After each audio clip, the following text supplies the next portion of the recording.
Welcome to the Take 92 podcast. My name is Sammy Warm Hands. I am your host, and today we are dusting off the podcast mic, though we did not do a proper season this year, for our annual top 10 albums of the year.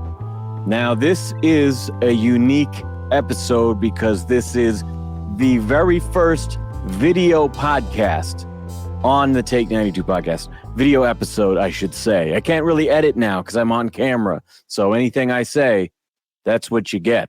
But here we are. Usually I do a format that consists of 10 honorable mentions and then the top 10, working our way from the lowest to the highest, all the way up to number one. We're going to do that in a similar fashion today, but it's not going to be quite as extensive on the honorable mentions. I figure I should address this year, the first half of the year. I had so many personal things going on. I just decided that I needed to put the show on hold. I already have the Bat Fanatic podcast, which is my Batman show where we review comics and film and animation.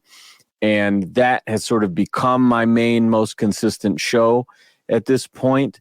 Reason being, it's a regular cast. You know, my co-host and I, we record one episode and then we put a date on the calendar for the next one. And I had so many people say yes to do season 7, I think, of the Take 92 podcast. And it just didn't happen. You know, a yes doesn't mean much until you actually get that date booked. And sometimes not even then.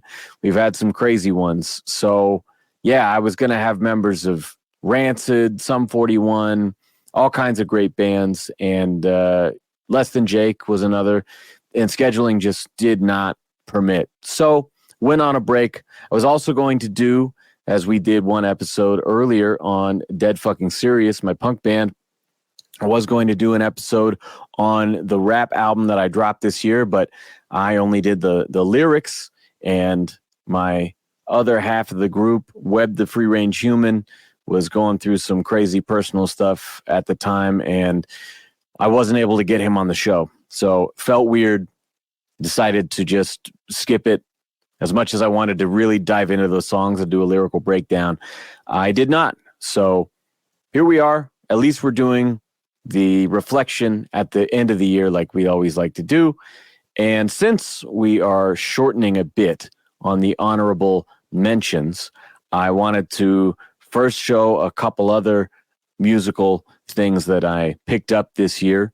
I was able to go and see some shows, got to be front row for Bad Religion, Smashing Pumpkins, you know, all these bands I've seen before, but like really get up there for the first time. And that was awesome. And another thing is I have been going to more and more Comic-Cons and even scouring eBay more often. And I've been able to meet some great people, get some autographs in person, and then also get some autographs from folks that I will probably never meet realistically. So let's start with the big one. And that is, I had the whole band, Metallica, from their last album, Hardwired to Self-Destruct. They each had a headshot signed. I got the whole set of these. I only took Lars off of the wall because I didn't want to have a whole stack of frames here on the desk. But yeah, my favorite band ever since, you know, I was a kid. Inspired me, you know, to do all new things on the guitar when I was in middle school, and still inspires me today when I write for DFS. The first show that I saw this year, though, was actually a comedy show, and I got to meet David Cross. He had a VIP meet and greet up in Portland, and that was awesome. His new show is amazing. I think it's actually out on streaming now. But yeah, the new set just fucking destroyed. And then a bunch of us got to actually just hang out with him. It wasn't like you stand in a line and you get your thing signed and you take your picture. You know, we actually all just got to hang out, and they had food and drinks, and, you know, everyone just kind of chilling, and we all got our time with him, and it was really cool. So I got all of my CDs signed. He actually said something like, Jesus Christ, you got the whole, you know, thing. So that was cool. And then also one of my favorite bands since 2001, I think, when I saw them open for AFI thrice. And I have talked about it before. I actually got to open for them back in the day. We talked about this on the Paul Miner episode. And that was Illusion of Safety 2002, my favorite album of theirs. And never got to meet them at the show that we played. And I've seen them a bunch of times ever since. They're still one of my favorite bands. And they were doing the 20th anniversary tour for The Artist in the Ambulance because they just re-recorded it, put that out again. In fact, we should talk about that. I will mention that when we get into honorable mentions. I didn't even think about it because there's no physical CD copy. You know me, I'm a CD collector. But yeah, they were doing a VIP ticket offer for this tour where you can come early. They'll perform acoustic songs just for you, and you know, you ask them questions, whatever, and then you can get your photos and your autographs and stuff. So I got that album, The Illusion of Safety, signed. I don't know how well you can see all those. Oh yeah, there you go. And got to meet all the guys, and I got my little badge signed. My wife and I both got ours done. That was really fun.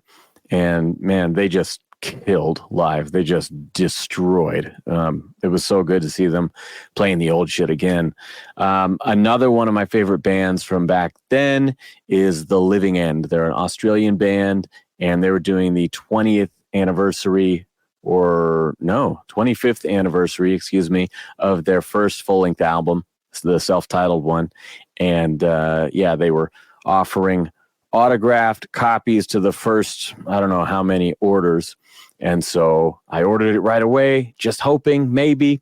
And luckily, months later, it showed up with the signatures on it. So that was really cool. There's a whole second disc on it that comes with a live album from that era. So that's really cool. I've been fortunate to see them live a bunch of times. I think I saw them first 3 albums, maybe first 4 albums. Yeah, first 4 records. Saw them out here, once opening for Offspring, once opening for Green Day, and then the next 2, I believe, were headlining. And yeah, it was great. We actually got to meet them, my wife and I, behind the Hawthorne Theater in Portland on the State of Emergency tour. That would have been probably 5, 6, something like that. And yeah, their guitarist, Chris Chaney, was really cool. I remember them getting off the tour bus, and the girls were everywhere, right? And the bass player went straight to the girls. And then when the guitarist came up, he's the singer of the band, just amazing guitar player, can do the like Brian Setzer rockabilly stuff, then can do the fucking, you know, Kirk Hammett metal shit. Like, he's just a one-of-a-kind guitar player. And anyway, he steps to the doorway of the bus and looks out, and all the girls or whatever, and he kind of looks past them and just sees me. Oh, there's a band guy. I don't know what he thought, but he stepped off, and I got to talk to him about guitar gear for like 10, 15 minutes. So that was great. And now I finally have something, because, you know, back then in 2000, whatever, no one was carrying HD cameras in their pockets. So nice to have a little souvenir for the wall. This fall, I got to reconnect with legend in hip-hop from the Freestyle Fellowship, Micah 9. One of the first shows I was booked for this year. In fact, my first real shows since the pandemic. I did one little local thing just to try it out, you know, and I played a couple with DFS, but my first rap show, solo shit, was supposed to be a mini tour with my old friend DJ Abilities from Rhymesayers. And it was going to end in Berkeley at Gilman Street with Micah 9. And I got COVID and had to cancel all the shows. So, yeah, that fucked me up. But at the end of the year, Micah came through my town. And, of course, you know, they invite me to play when cool shows happen in the Bay Area and Portland and Seattle and other places, but my hometown doesn't care as much. So I missed out on that, but I got to hang out with him backstage. He signed this album for me, and he signed the new book that he put out this year called It's All Love, and I'm actually interviewed in the book, which was really, really exciting. Yeah, anyway, hadn't seen him in a very long time. It was very cool.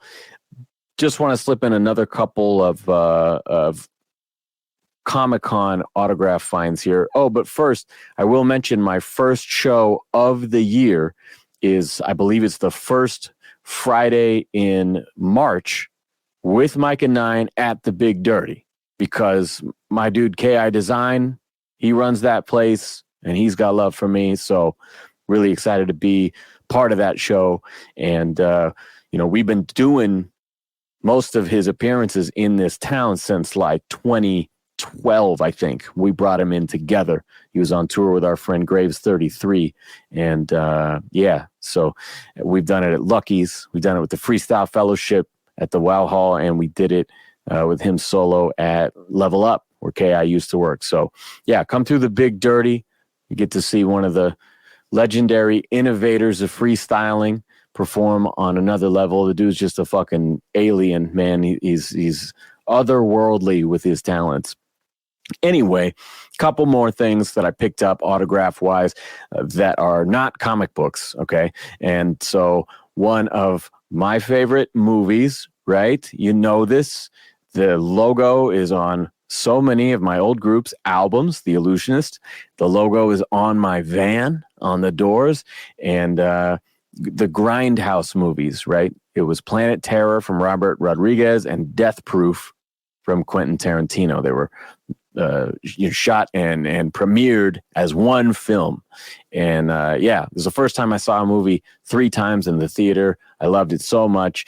And so at Washington SummerCon this year, I got to have a chance to talk to Rose McGowan for a second. So I brought my Planet Terror DVD, and I know the lighting's probably not great to see these, but it's the first time that I've been able to show you the stuff I'm talking about. So I wanted to bring a couple other things than just the albums. But yeah, she signed that for me. Says Sam, Rose, Cherry. Yeah. So that's pretty cool. Cherry Darling. Another one that I got to meet is just a tremendous actor. You guys probably know him most recently from The Mandalorian, or back in the day from Do the Right Thing. But Giancarlo Esposito from Gus Fring fame, Better Call Saul and Breaking Bad. I was talking to him about Better Call Saul, but I brought this because it was the only disc I had that was just him on the front. So he was very cool. Got to chat with him for a minute. And then when I went to, that was also in Washington.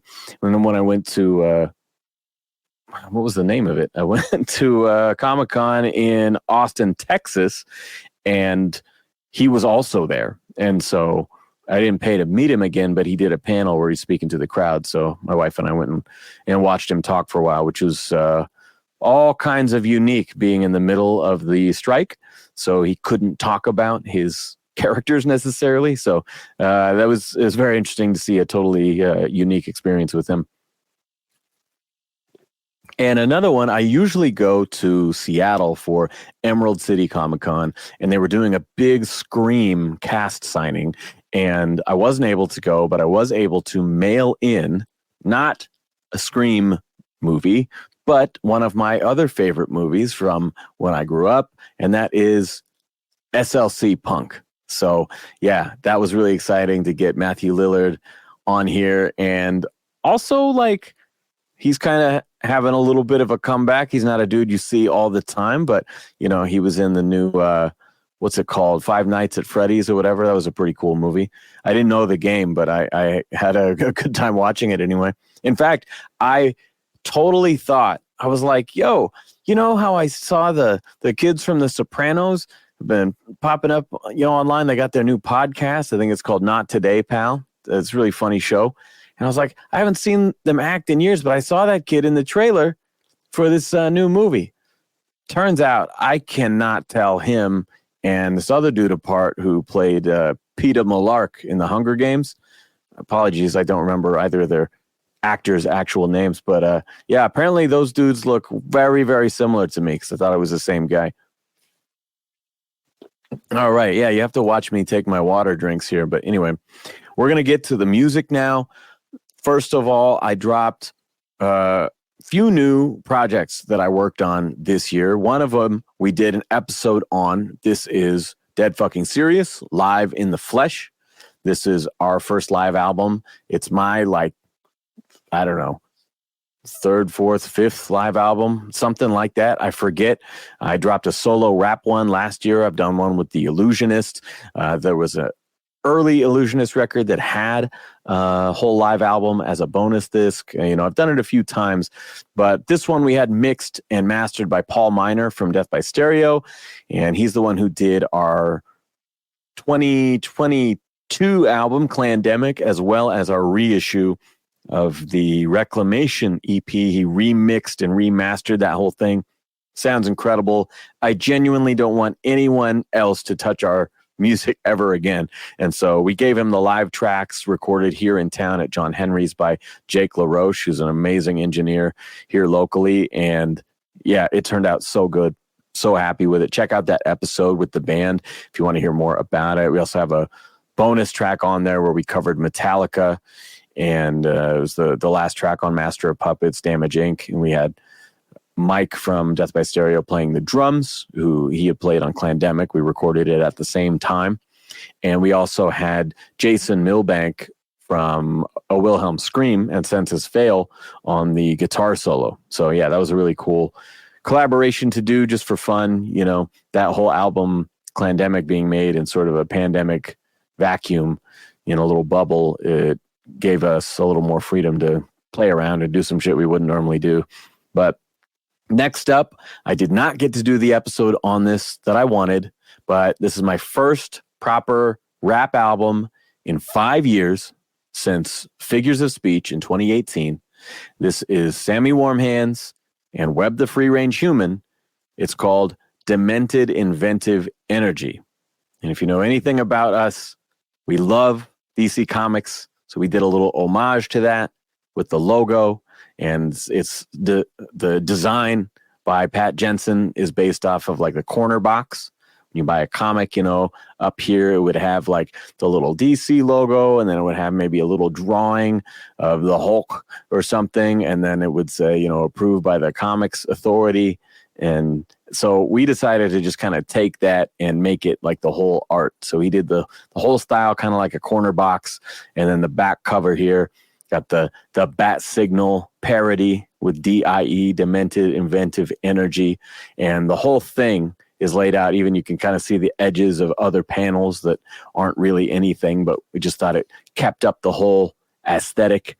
But yeah, man, I think it turned out really cool. I'm so happy with it. This is some of my best writing, some of his best production. And because of this next project I'm going to talk about, it sounds so much better than our collaborations before, because where Webb is a genius with the sampling, right? And chopping shit up and hearing these little moments and being able to scramble them and repurpose them. I have generally not been able to get like full multi-track projects to mix from him, and sometimes I got some stems, like a first line of this album is better ask for the stems, like Order and Vegetarian, because it's so hard to make it sound right when all you have is all these old samples, kind of rough mixed together, and you don't have the ability to go in and adjust that hi-hat and adjust that bass line and all those things, because they're pulled off records all together. So on this one, he was able to give me stems on a few tracks, and then his hard drive crashed, and so we had to actually make the album with the rough mixes. So what I had done on this record, Primates, this is a local group here from Eugene, Oregon, hip-hop group. Album's called A Dying Breed, has amazing artwork. But these are some MCs that have been around since before my time, even when I was playing punk rock back in the day. And I learned about the group through their multi-instrumentalist producer, Etzel, who I knew from Capgun Suicide and his other bands over the years playing punk rock. So Primates asked me to mix and master their songs. They were a new group. They want to put out a couple singles, and we did, I think, 2 tracks, and then we did another 2 tracks, and then we ended up doing a bunch more, and then I remixed those originals, and we just did a whole album out of it. And one of the parts of that process that was informative to me as a mixer, because I'm not there producing it and able to have my influence there. And so as a mixer, I had to get really creative at times to not only, kind of mute certain parts and then add them back in to give the songs dynamics, or edit and line up parts a little differently to make it really pop, and the chorus comes in or when the backup vocals hit, things like that. But there were also tracks where it was like, oh, this is just a whole drum track that's programmed in the computer or something. And it's like, oh, okay, well, if I don't have more to work with, then what am I going to do? And so I pulled up Drumagog, which is the program I use to add drum samples, triggers basically, into my mixes, right? And I usually do it a small amount just so it kind of cleans it up a little bit. There's less bleed in the mix. But in this case, what I did was I took that drum track and I copied it, and then I isolated the snares with EQ and maybe gates and things like that, and trigger a snare over the top of it. Okay, cool. Now I can bring my snare up and down. I can EQ it, compress it the way I want. And then I would copy the original drum track again, repeat all the same stuff, but creating a kick drum layer. So now I have a kick and a snare, and the original track has the cymbals and everything on it, right? So now I have 3 drum tracks that I can play with. And so I would use methods like this to make the Primates album sound as fucking clean and punchy and big as it possibly could. And I think it sounds great. And right after I finished that is when I was finishing Demented Inventive Energy. So these 2 albums to me really go together in my head. And they were both done back to back this summer. And I was able to use those techniques on Webb's tracks for kind of the first time. If you listen to some Illusionist records back in the day, I might be like adding an 808 or a heavier kick behind the funky drummer because there's no bottom end in the sample or something. I would do little things, but this is the first time I really went into the weeds with the mixes, and they came out really cool because of it. So, what did I mention earlier for honorable mentions? Let's get into it. I mentioned Thrice. That's what it was. The 20th anniversary. I don't even want to call it a remix. They re-recorded The Artist in the Ambulance, which was their first major label album on Island Def Jam back in 2003. So that album was a game changer to me and my friends, because the one that I showed you, The Illusion of Safety, was nuts. It was such a blend of styles, and the arrangements were so wild and interesting. Like, we had never heard anything like that before. And the next record was like, oh, now they've got a budget though. And so they got these thick guitars with their mesas and their Bogners, and everything sounds fucking mean. We used to obsess over their guitar tone, and that album, as they returned to it, was such a, I guess, departure from their last, I'd say 10 to 15 years of work, really. Because once they did the Alchemy Index, and I may have spoken of this before, where they went from combining all their styles to like, okay, let's separate all the styles, right? And then after that, they never really did it again. They just kind of like, oh, you know what? This air thing is like, because it was like earth, fire, air, and water. And they kind of stuck with that air thing where it was more of like a post-hardcore or a post-rock or some shit. I don't know. But to me, they slowed down the tempos. They lost the teeth, the anger behind it, and it lost the crazy dynamic shifts. and, kind of just expansive, wild arrangements and layering that they would do. And it sort of just became like, oh, they're a great band that writes great songs that you could pretty much play on an acoustic guitar, which is not the case of those first 3 records at all, four records. And so they sort of made this new album to sound like their other new albums. So they re-recorded the old record, which was funny. They did a great podcast about it. And to hear this band talk about working with a mixing legend like Andy Wallace and talking about regretting it, it's very strange. I've heard Sum 41 say the same thing about their Does This Look Infected album, which was, I think, the same year even. And I think also an Island Def Jam release. But yeah, both bands sort of dissatisfied with the, I guess, homogenized rock sound of the time. He was using his regular bag of tricks. But I always thought that album sounded great. And to me, it is fucking weird to hear some of those chuggy metal-inspired riffs played through a Telecaster and an AC-30, which is what Tepe was doing on the new record. I don't understand that. There are moments on the record that are even better, right? Because they were still a young band. They were young players, especially Dustin Kensrue was a young singer. And his voice didn't really evolve until Visu, but it didn't really get to the voice we know until later, even Beggars or, beyond. He's become a great vocalist over the years. So vocals have vastly improved, but there were also a couple of odd guest vocalists or something, and it's like, dude, we know you can still do the gnarly scream. Just do the scream. You don't have to have the other guy do the scream. Come on, So I think the opening track soured me a little bit because it's one of those albums that just gets better and better as it goes. And what that means is the opening track is maybe the biggest departure. And I was like, oh, okay, well, at least they'll do it like they do it live or something. It'll have the extra heavy jam at the end. Like, no, it doesn't. It just kind of is a atonal, more melodic version of the hardcore stuff. So, yeah, The Artist in the Ambulance Revisited is one, not an album I could buy because, again, I collect CDs, and they didn't even bother to make it this time. It's the only album of theirs I've never been able to buy.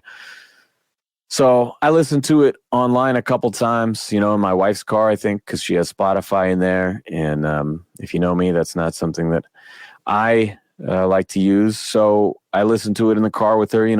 It's got its moments for sure. I can understand what they were going for.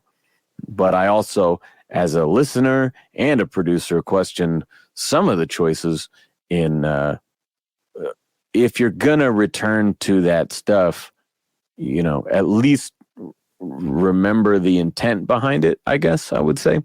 Anyway, that's enough time on our first honorable mention. But okay, there's not many. In the past, I've spent a long fucking time on those. The next one I want to mention is Rancid. They have, I would say, 10 albums, 12 albums, something like this. And Tomorrow Never Comes. This to me is a really clean album cover. It's very simple. It reminds me a bit of the back cover, I believe, of Rancid 2000. It's got the nice bright color that really pops. I like that a lot. And it's also their best sounding album ever, hands down. It's just got really fat, rich production. The mix is fantastic. And they're a band who, with Brett Gurewitz, he uses a pretty stripped down production approach for these guys.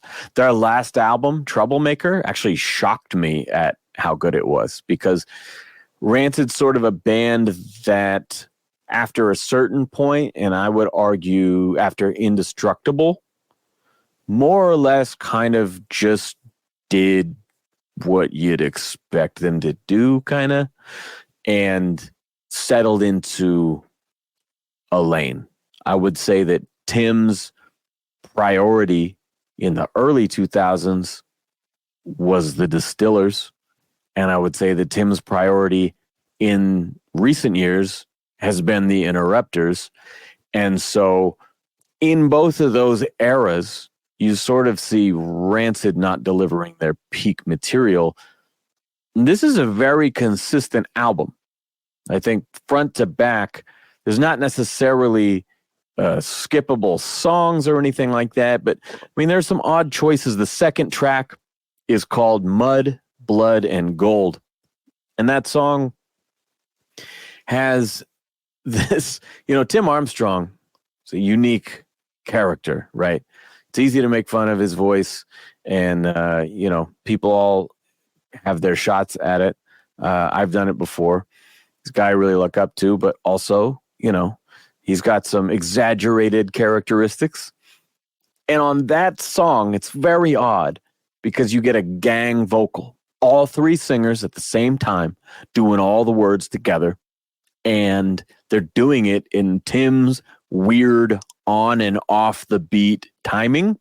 And it sounds very strange. The first time I put it in, I was like, what the fuck is happening? How are they even following that in sync with him? I don't know how that happened. But for the most part, I would say it's a pretty strong set of songs, but just not connecting with me for some reason. Again, it sounds great. It's really consistent. But something about Troublemaker really just impressed me. I think that and Never Gonna Die from Pennywise, that came out at the same time. And those albums really struck me as like, oh shit, they still got it. They still got it. And with this one, it's good. It's solid. I'd say check it out if you like the band. But it's not going to be in my regular rotation when I think of the band. I want to put them on. I think if I wanted a newer record, I would put on Troublemaker instead. The next and last honorable mention is an album that I don't have. I bought it, but this is all I can show you right now. I wrote it down so I wouldn't forget. It's the Bouncing Souls 10 Stories High. Throw that away now. Bouncing Souls have been putting out some amazing records in recent years, starting with 2016's Simplicity. That was a really, really great album. And again, one of those like, oh shit, they still got it. That's exciting. And, they had a lineup change around that time, new drummer, and dropped an EP, and it was fucking great, still really good.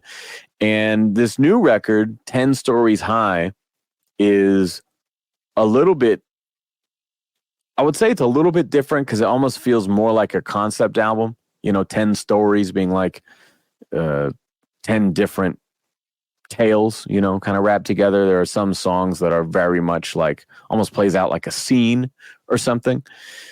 But it's a strong record. It sounds like, I want to say, almost overly polished, clean album, but still sounds really good. And the only reason that I don't have it with me to show you, and the reason that I don't have it higher on my list, is because I haven't been able to listen to it in months. My mom likes the band. She likes a lot of punk, pop punk, melodic stuff that I like. And her birthday was coming up in July. And I was like, oh man, I know the album, because I always get her a new album to check out. It's like, I know the one to get, this new Bouncing Souls. It's really pretty damn good. And I looked my local record stores. They didn't have it. And so I went to Amazon, and it wasn't going to get here till after her birthday. And I was like, oh shit, I'll just give her mine. So I wrapped up my copy, gave it to her. And I think I've done that before. And then I just go and buy it. For whatever reason, I forgot to buy it. So as I'm putting together this list of albums for the end of the year, I'm like, oh, fuck, there's that there's that Bouncing Souls record that I didn't actually buy again. So I haven't listened to that one in quite a few months, but I remember enjoying it, and I would recommend it.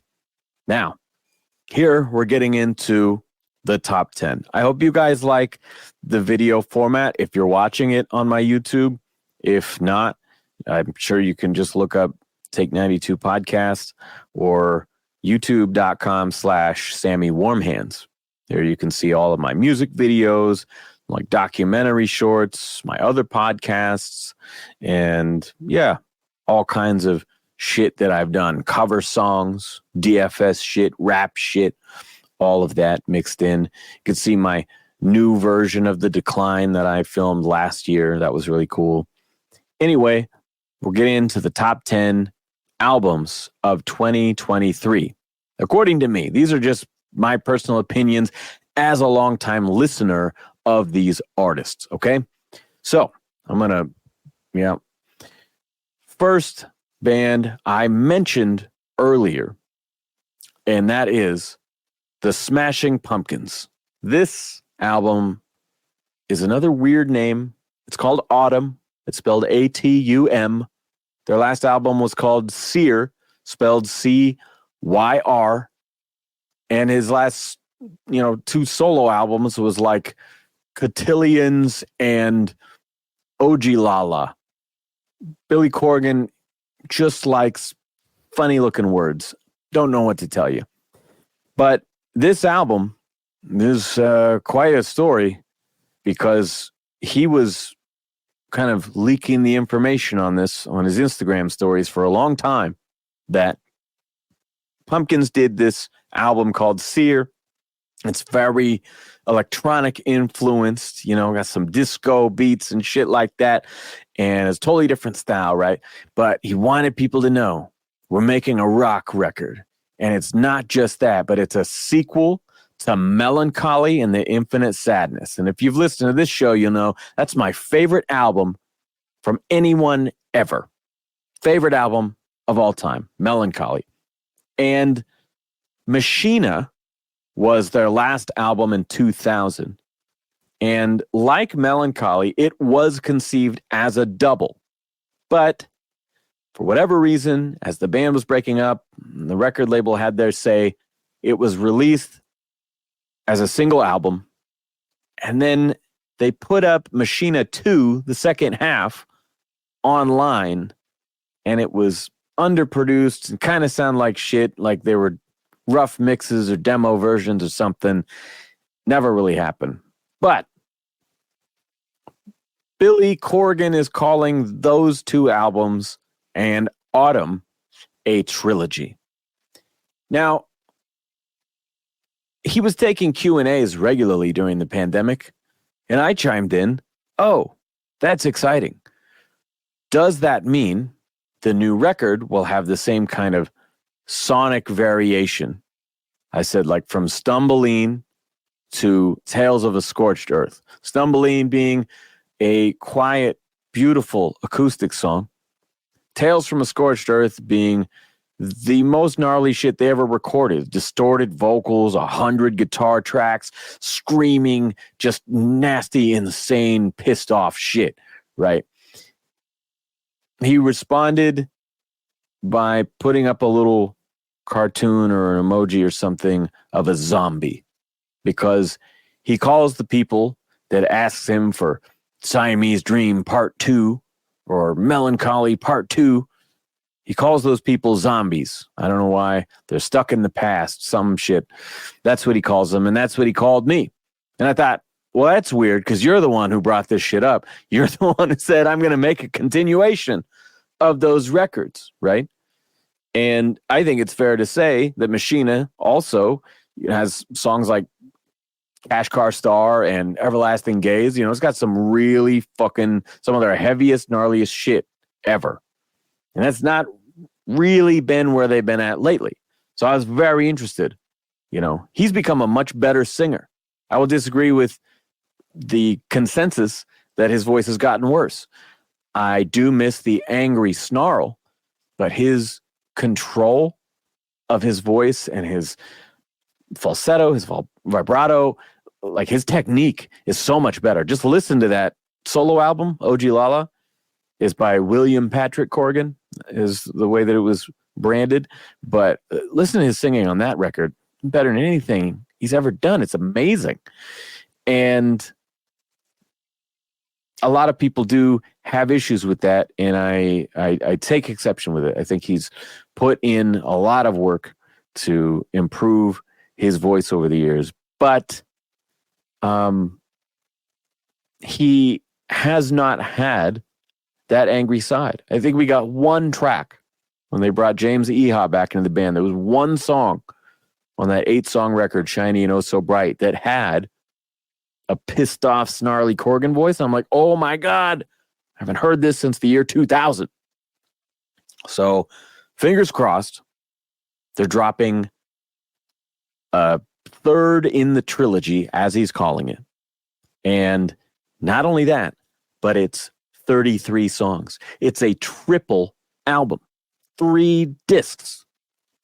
Melancholy and the Infinite Sadness had 2 discs and a box set of B-sides, like 50 extra songs. And it would be fine. I love all their albums. I really do. I love them all. But it would be fine if only that much music existed from them, because it's all so fucking good, right? He was just at his peak. So for him to keep evoking the name Melancholy and sequel and continuation and all these things, was kind of doing himself a disservice, because this record sounds nothing like Melancholy, and it sounds nothing like Machina.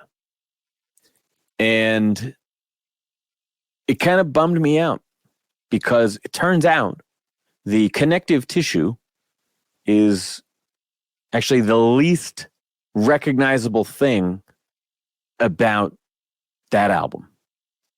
Melancholy, in his mind, is a concept album. And Zero, the song and the shirt that he wore, Zero was a character that he was playing. Zero is a rock star and, whatever. It was just kind of a surrogate for himself. And so in his mind, he's playing a character on that record. It's not super clear unless you're really analyzing the shit out of that. Again, it's my favorite album ever. I'm a fucking lyricist first and foremost, songwriter, producer second. Like, that is the last thing that has occurred to me as I listened to that record. And Machina was like Glass. Now Zero is called Glass, and it's the next evolution in his tale. This story, Shiny, is now the third name for the same guy for some fucking reason, and it is a space opera. That's right. In the booklet, it doesn't have the lyrics for each song. It explains which character is, whose point of view this track is from, and, what scene they're in, basically. And he's mapping out a play of shit that is so bizarre. If you listen to the 33 podcast, Billy Corgan, you will hear some wild shit. And so his elaborate space play is supposedly what makes it connected to my favorite album of all time. And, it's just pretty good. It's just pretty good. The first disc, I was fucking, oh my God, oh no. And the second disc was better. And the third one had some even better ones. There's some great songs on there, like Beguiled, I think was their biggest hit since they reunited, I want to say, in 2007. Empires is another great song. There's plenty of good music in here. But there's also some really fucking weird shit like Hooray, or, just the fact that you have a triple album. It's going to take a lot of time and commitment from your casual fans, right? And it doesn't start with the best material. It starts slow, build up, like, oh, is it going to be a proggy thing? Like, no, not really. Jimmy Chamberlain's kind of got one hand tied behind his back playing basic beats again. Like, okay. It's like, you got my favorite drummer just following the chord changes. Like, all right, great. And then it doesn't end with the best stuff either. The last couple tracks have some of the most almost unlistenable parts of the record. Only 2 in the last minute and a half, like 4 minutes into the closing track of the trilogy of discs here, do they go into one of the most beautiful serene moments of the whole thing. And it closes on this great note, and you're like, why couldn't you do that? Oh, Jesus. So, yeah, it's a mixed bag. I will say, when I got to see him live, I thought, fuck, if I can work my way up to the front row, and I'll just stay there until they play the new songs and the hits that I've heard a bunch of times, and I'll just hit the road, right? I'm going to have to drive 3 hours home. Well, the show was so fucking good, and I was on the front row for the first time. It was amazing. And they played the new songs. I like the new songs in the set. And so, yeah, I don't know, man. I think maybe they curated some of the better ones. It's an album that sometimes, I put it on today, all these albums, I listened to them all today. And just to refresh my memory. And as it's going, I'm like, yeah, this one's better than I remember, right? And then it goes on a little longer, and you're like, oh, no, there's that. No, I don't like that. No, I don't like this. And I'm not a skipping songs guy. Even their last album, Sear, had like 20 songs, maybe more. And I think everything up until the very last song was like, it's not the style I like most from you guys, but God, they're well crafted. They're well produced. Bass lines were hitting. Vocals sounded great, And yeah, this one just sounds kind of sterile. Even again, like my criticism of Tepe from Thrice, when they do the heavy songs on this record, like Harmageddon or something, there's some songs where they got big, fat, punchy drums. Like some of Jimmy Chamberlain's best mixed drum tracks are on this album, but then also some of the most flat.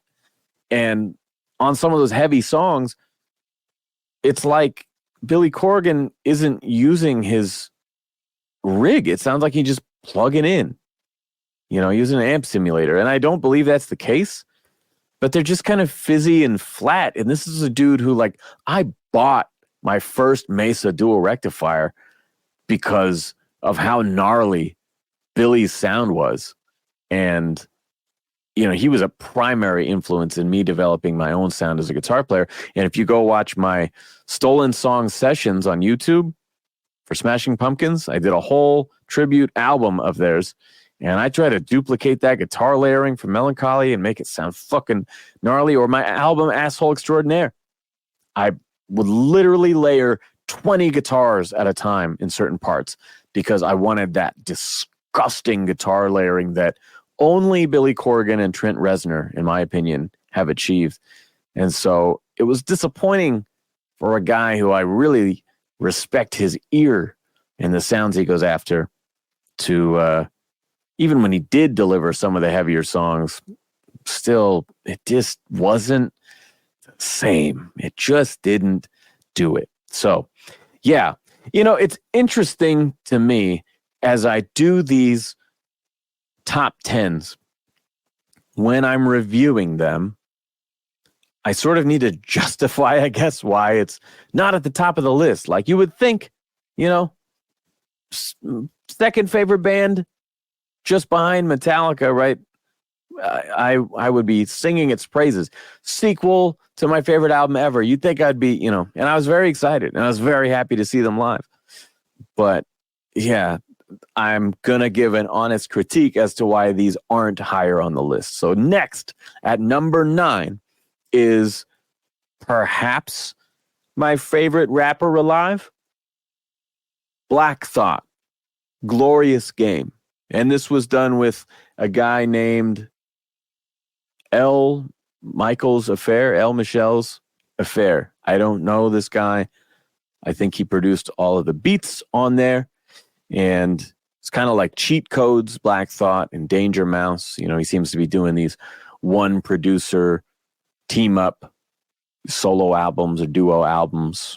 And both of them, this and the last one, they just don't.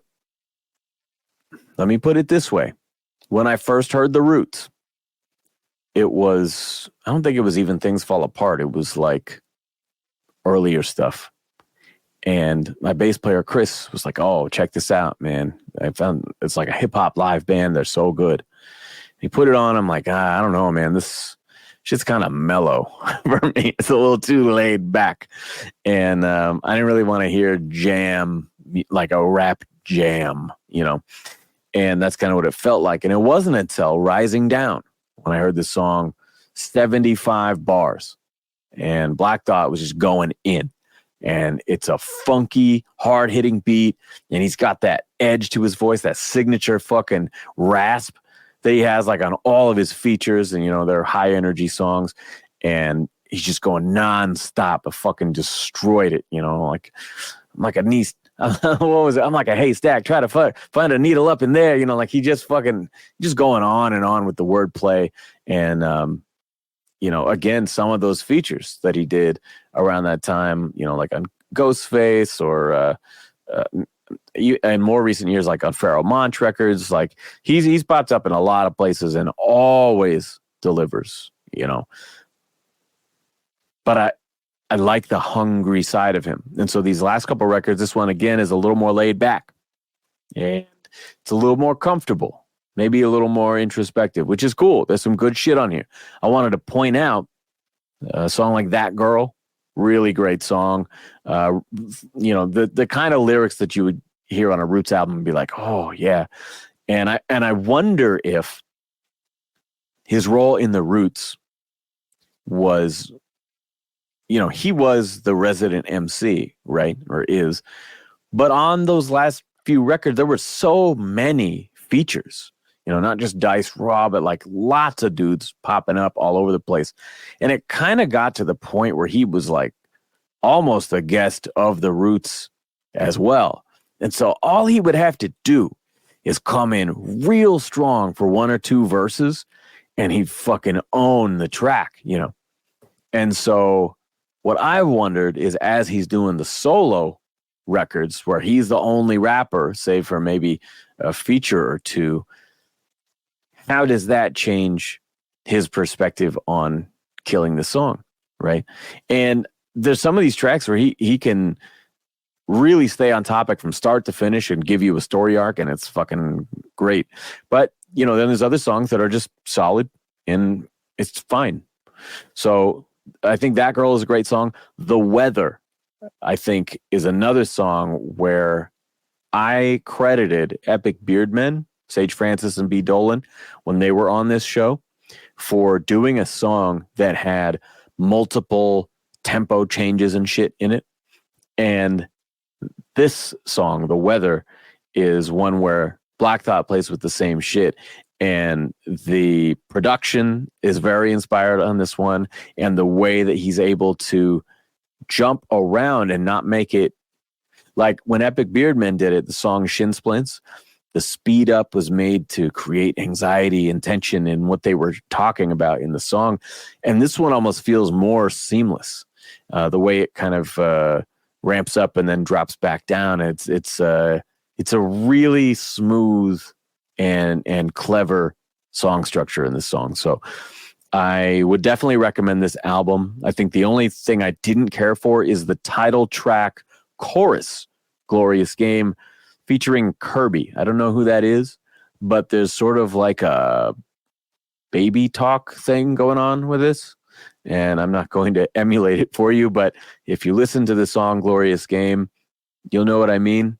It's a little weird. It's not for me, but really, really strong record. And I would put it next to Cheat Codes, but I still think that hungry fire, that edge that you get from Black Thought at his peak is on those Roots records and on those features.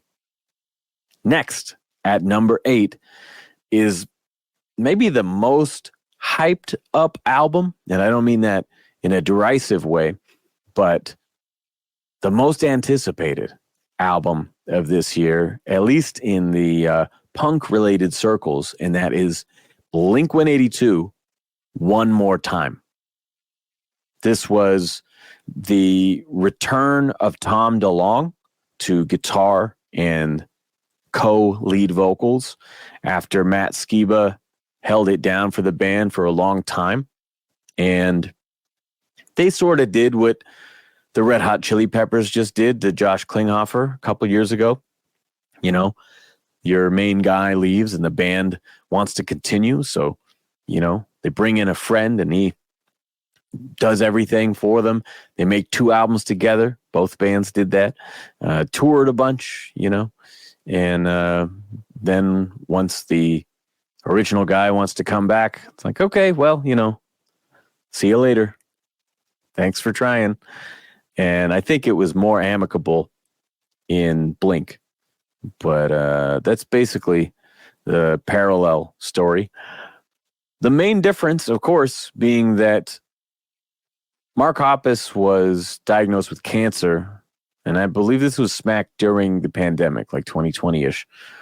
And, he had to go through chemo and a whole bunch of shit, and that reunited them as friends. And the bitterness and the pettiness and all the bullshit went away. And I thought that was amazing to see, and I watched Mark's recovery like many of you did on social media. And, it was really inspiring, and to see him playing bass in just YouTube videos again at home, doing his little streams and stuff, that was really cool. And I was so glad that he was able to bounce back.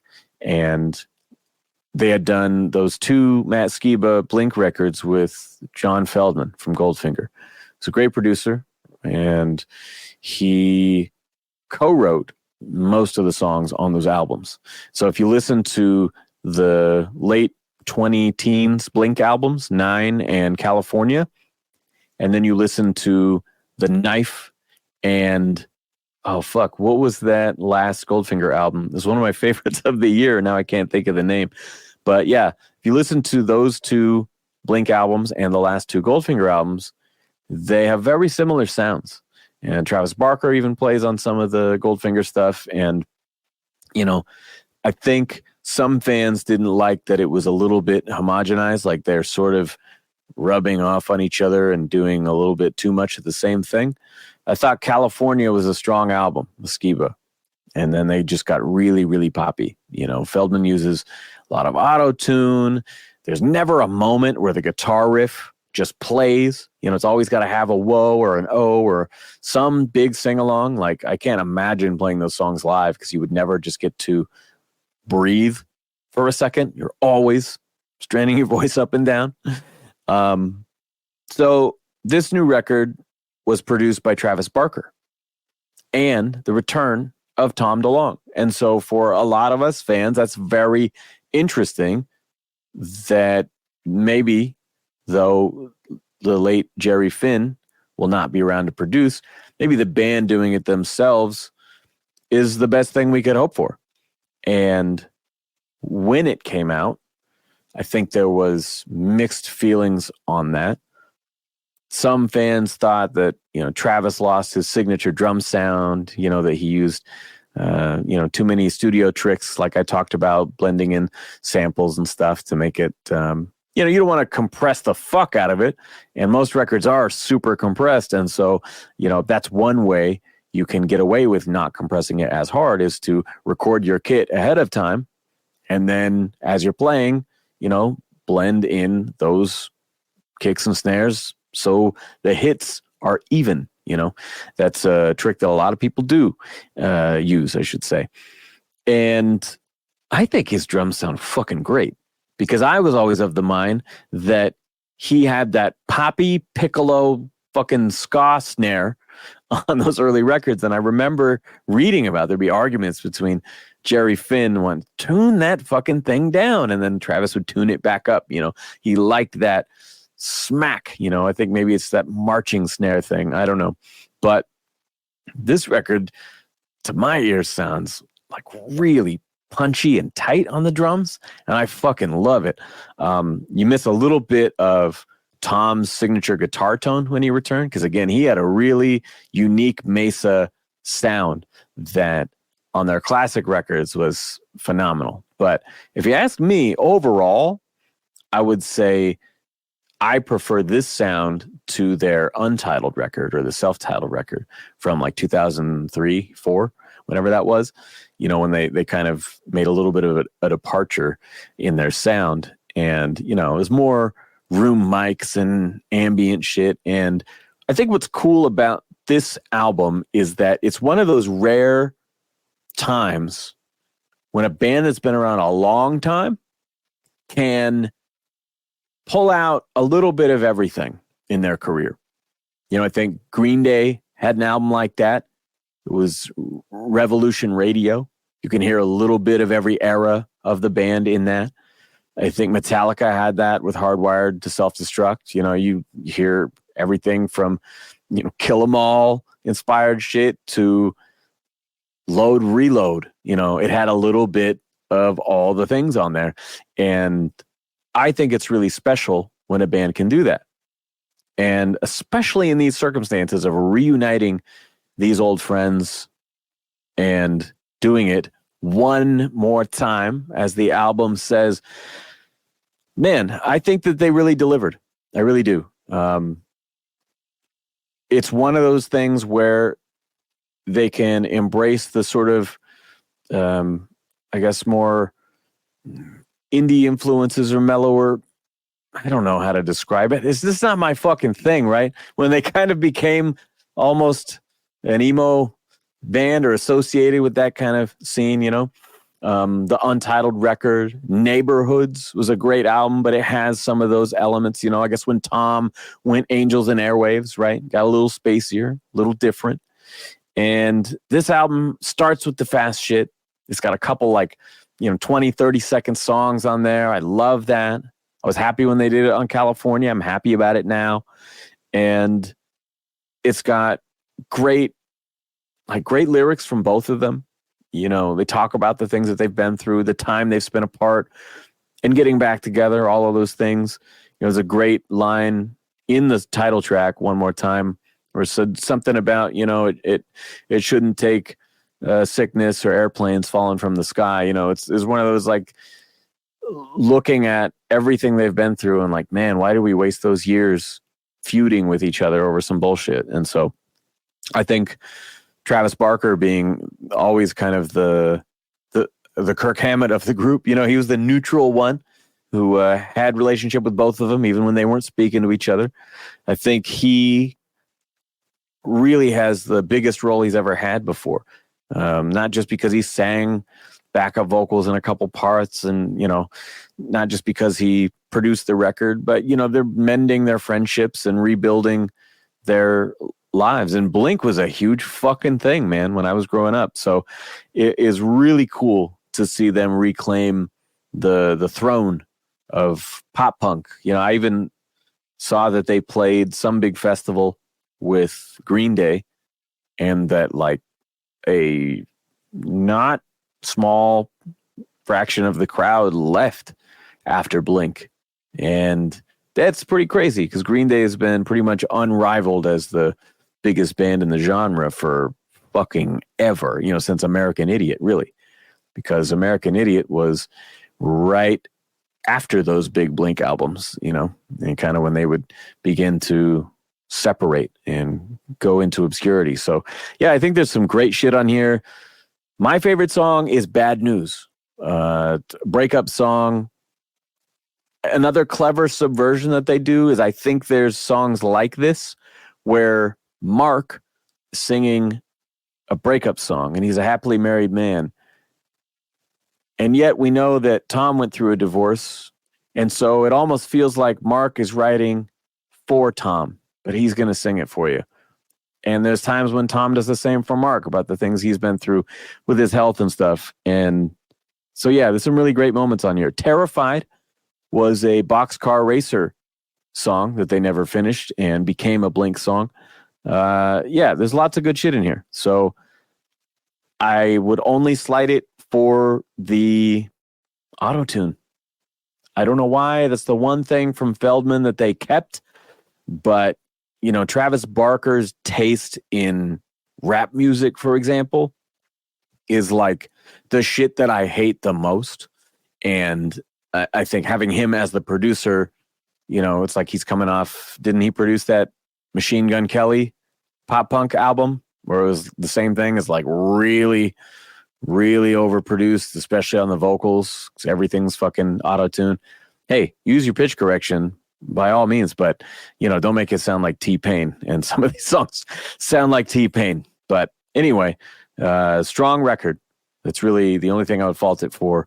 And I've really enjoyed it. I've listened to it a lot.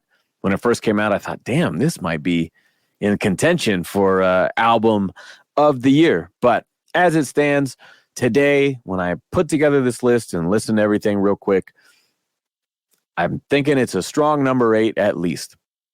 Next is another band in the punk circle.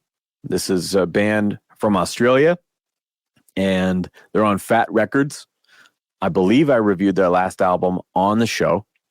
It's a band called Clowns, and this record is called Endless, and I did not know it existed until the other day. I remember seeing one song that they dropped like beginning of the year, and because I spend most of my internet time on the Bat Fanatic page, because thinking about music and being a musician crushes my soul and makes me sad, I like to spend a lot more time on my Batman page, where everyone's just sharing the stuff that we love and no one's in competition. So I somehow missed this album, and I saw somebody comment on Reddit, "Oh, that's my favorite punk album of the year." I'm like, oh shit, I didn't know it was out. So I ordered it, got it right away, and I was blown away. As I do talk about the production and the mix, their last album was very good. And as much as I enjoyed it, it was also one of those albums that if I'm cranking it up, can give me a headache, because it's very mid-heavy. It's a lot of guitars up front. They're kind of washing over the drums a little bit. A lot of vocals. And with this record, it's almost a reaction to that. Like they felt the same way, I think, because it is so bass heavy and scooped out in the middle. It is very powerful. I almost miss some of the guitars on this one, but to my ear, I do prefer this style. It's much, much heavier. It's fucking big. It's like what's his name? I know this guy. He's the producer for Ignite and Pennywise and The Last Gang. Cameron Webb. There it is, Cameron Webb. It reminds me of his mixing style that is very scooped and fucking punchy. Maybe a little Joe Barresi, but less natural than Joe Barresi. I don't know if you guys are into fucking audio mixers, but that's how I think. But this album surprised me because they were already one of those bands that I would compare to Pears, Pears, another Fat Wreck band, American band, that is, one of their newer signings in the last, 5 or 10 years, and they blend styles constantly. It's not like this song is that style, this song is that style, whatever, like maybe Blink is doing here.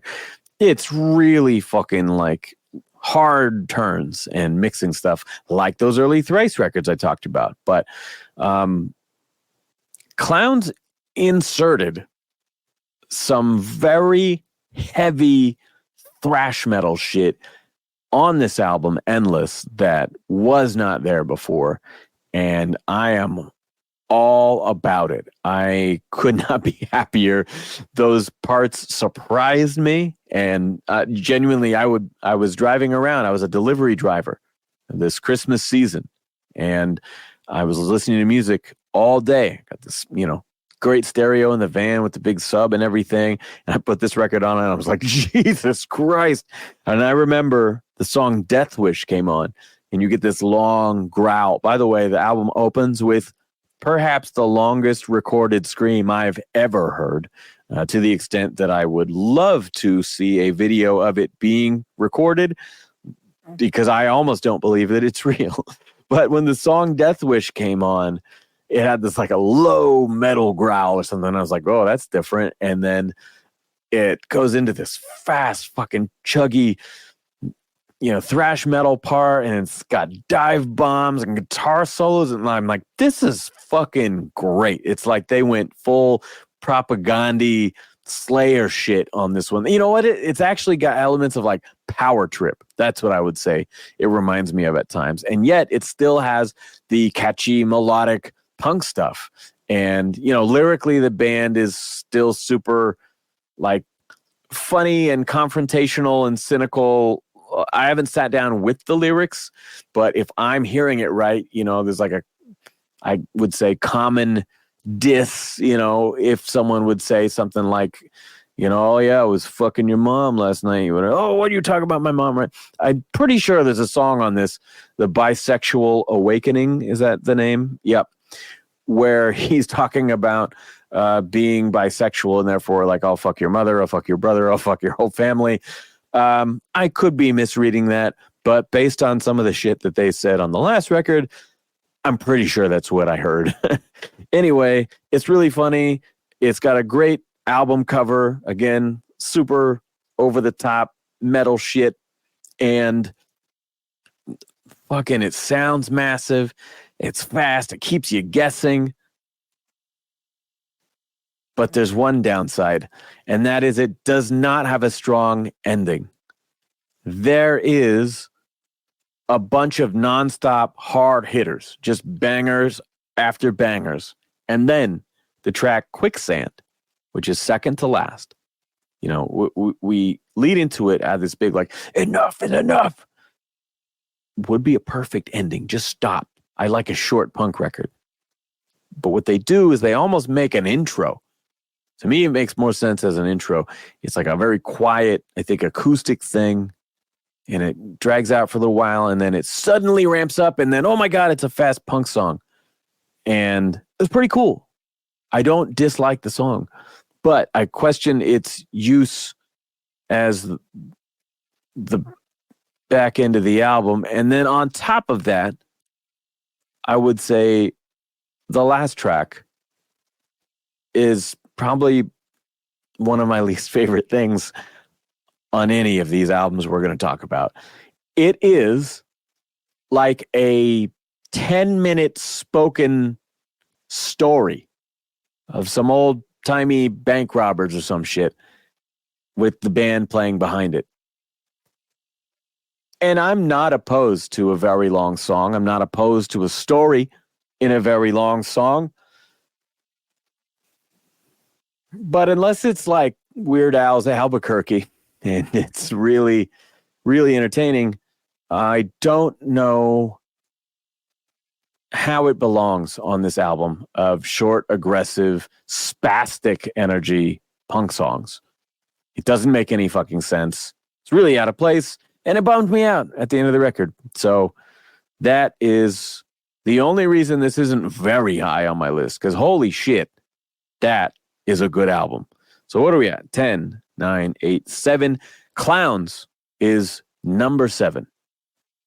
At number 6, this is another rap record, one of my all-time favorites. I got it the same day, I believe, as Clowns. And it's one that I didn't find in any of my local record stores, even though I look forward to it coming out. Fuck. All right. So got to order it online. It takes weeks to get here. Fine. I haven't had to spend as much time as I would have liked to get to know this and review it better. But Aesop Rock Integrated Tech Solutions. It starts with a cheesy 80s corporate music like background as he's saying like, hello, welcome to ITS, Integrated Tech Solutions, and blah, blah, blah, blah, And it's sort of a fake, I don't know if it's necessarily like a commercial or like an orientation at a job that you might have to watch. And yeah, there's a lot of corporate jargon and technical bullshit. And as the first couple tracks roll out, it seems like maybe the whole album is about technology, right? And then eventually it veers into some more personal stuff. But yeah, as you first look at it, inside, there's no lyric sheets. It's just graphs and charts and shit. And the actual music credits, they're mixed in there. But yeah, it's a bizarre, you know, as Ace is wont to be. Another quirky little theme, like, let's say, Spirit World Field Guide. Is that what it's called? I always mix up the words. It's kind of an odd one. But that one also starts with an intro, like, I will be your guide through the spirit world, and, that kind of a thing. But, man, I would say his last 3 albums in particular, because I do like the Spirit World record, and it has some great lyrics on it. But production-wise, it kind of sounds like it was recorded on a laptop. Really, really harsh vocals and stuff. But this, I would say these last 3 albums with Malibu Ken, Garbology, and Integrated Tech Solutions, man, his production is so good. And if you've been following his career for a long time, like I have, when, let's see, Labor Days came out, Blockhead was making his beats, and that's when I first heard him. And I loved the music on that record. I thought it paired so well with Lucy Ford, Atmosphere. And they were both going for these like great melodic bass lines and stuff. And then over the next couple albums, Ace started producing his own beats, and it was a drastic change and for the better, right? And over the years, we've got to see his evolution as a producer, whether it's on his solo albums, whether it's on Felt 3, whether it's Blueprints, Vigilante Genesis, or the Hail Mary Mallon records with Aesop and Rob Sonic. And this is another really great sounding record.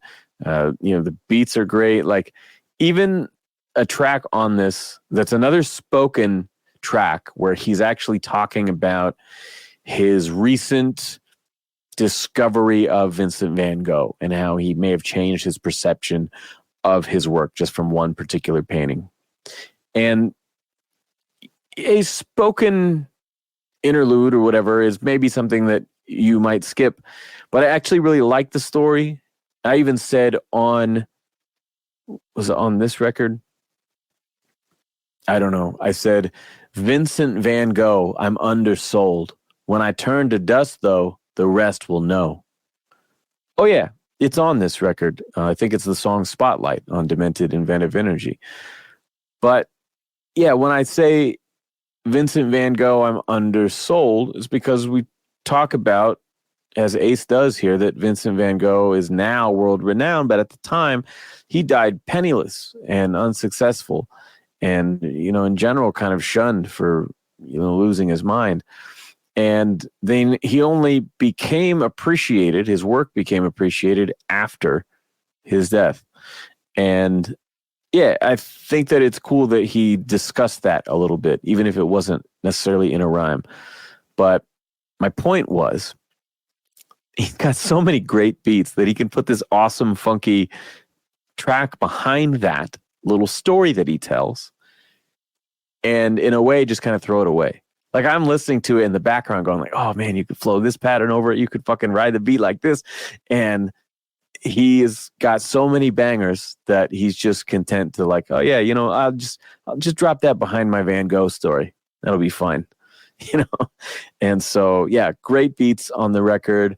I sat down with the Rap Genius app, as I do, and I've really come to, this year especially, appreciate Ace's lyrics and understand them in a way that I hadn't in a long time. Because I think the earlier stuff, you're able to piece some more together. And then the record, The Impossible Kid, he's more autobiographical and you're able to get a lot more out of it. But sometimes his stuff is so dense and obtuse that you've got to sit down and see the words on a page to really get it. And I did that with Malibu Ken. I did that with Spirit World. I did that with Garbology. And it really gave me a deeper appreciation of songs that heard a bunch of times, like, oh my God, that's what he's talking about, because he has such a broad vocabulary and such a way of using imagery and metaphor and stuff that it's so easy to get lost, or to get hung up on a line. And then he's 3 lines ahead and you're like, oh shit. Okay, well. And so I sat down with the lyrics for, I think, the second half of this record today, from, anyway, the last half a dozen songs or so, and, was able to digest it a little bit more. But yeah, I mean, there's some interesting ones that stand out even without the lyric sheets. Like there's a song about his obsession with pigeons and wanting to draw 1,000 of them, and things like that. Kind of reminds me of, like, he'll have a story on Skeleton about Camus Tao giving himself a haircut, and just weird little stories like that. So there's some cool shit like that on here, typical Aesop stuff, and there's some stuff that's in the theme of technology and human evolution and stuff. And yeah, man, there's some really great stuff. I wish that I could analyze this in more detail, but again, I'm still getting to know it, and I really don't have any complaints. I don't think there's a single thing on this record that I would change, and that's pretty much true of everything we're going to talk about from here on in. So that's number 6, Aesop Rock, Integrated Tech Solutions. I hope maybe they're hiring there at ITS, because I need a new job. Next is another album that is new to me. I heard it a couple times earlier this year in my wife's car. Again, we would go on road trips and stuff. She would put it on Spotify so I could hear it. This is an artist who is young and new, which is typically not my thing, and pop, right? And so we talked about her on, I don't know, last year or the year before's episode. This is Olivia Rodrigo. The album is called Guts. And the album before this was her debut, and it shocked me with how good it was. It was one of those things that captured adolescence in a way that was so timeless. It related to the kids her age and her peers and younger, but it also related to so many of us that were older, because it tapped into those emotions and that experience and that sort of shared coming of age period of your life, that everyone could be transported back to that moment if you were older, or they were living it at the time if they were younger. And it was a bit of a mixture of pop and pop punk and acoustic and some other shit, and in a way that some people, maybe like Avril Lavigne, had tried a little bit, or even Paramore to some extent, as they experimented and broadened their styles. But and actually there was a Paramore comparison that led to credit, like a legal issue that led to a credit being issued on one of the hit singles, which I thought, listening to the songs back to back, was bullshit, because it's just a loose similarity of a vocal phrasing over a common chord change. Like, I don't know what the fuck you want. But I thought that album was very inspired. She had one producer and co-writer on pretty much the whole thing, and blew me away.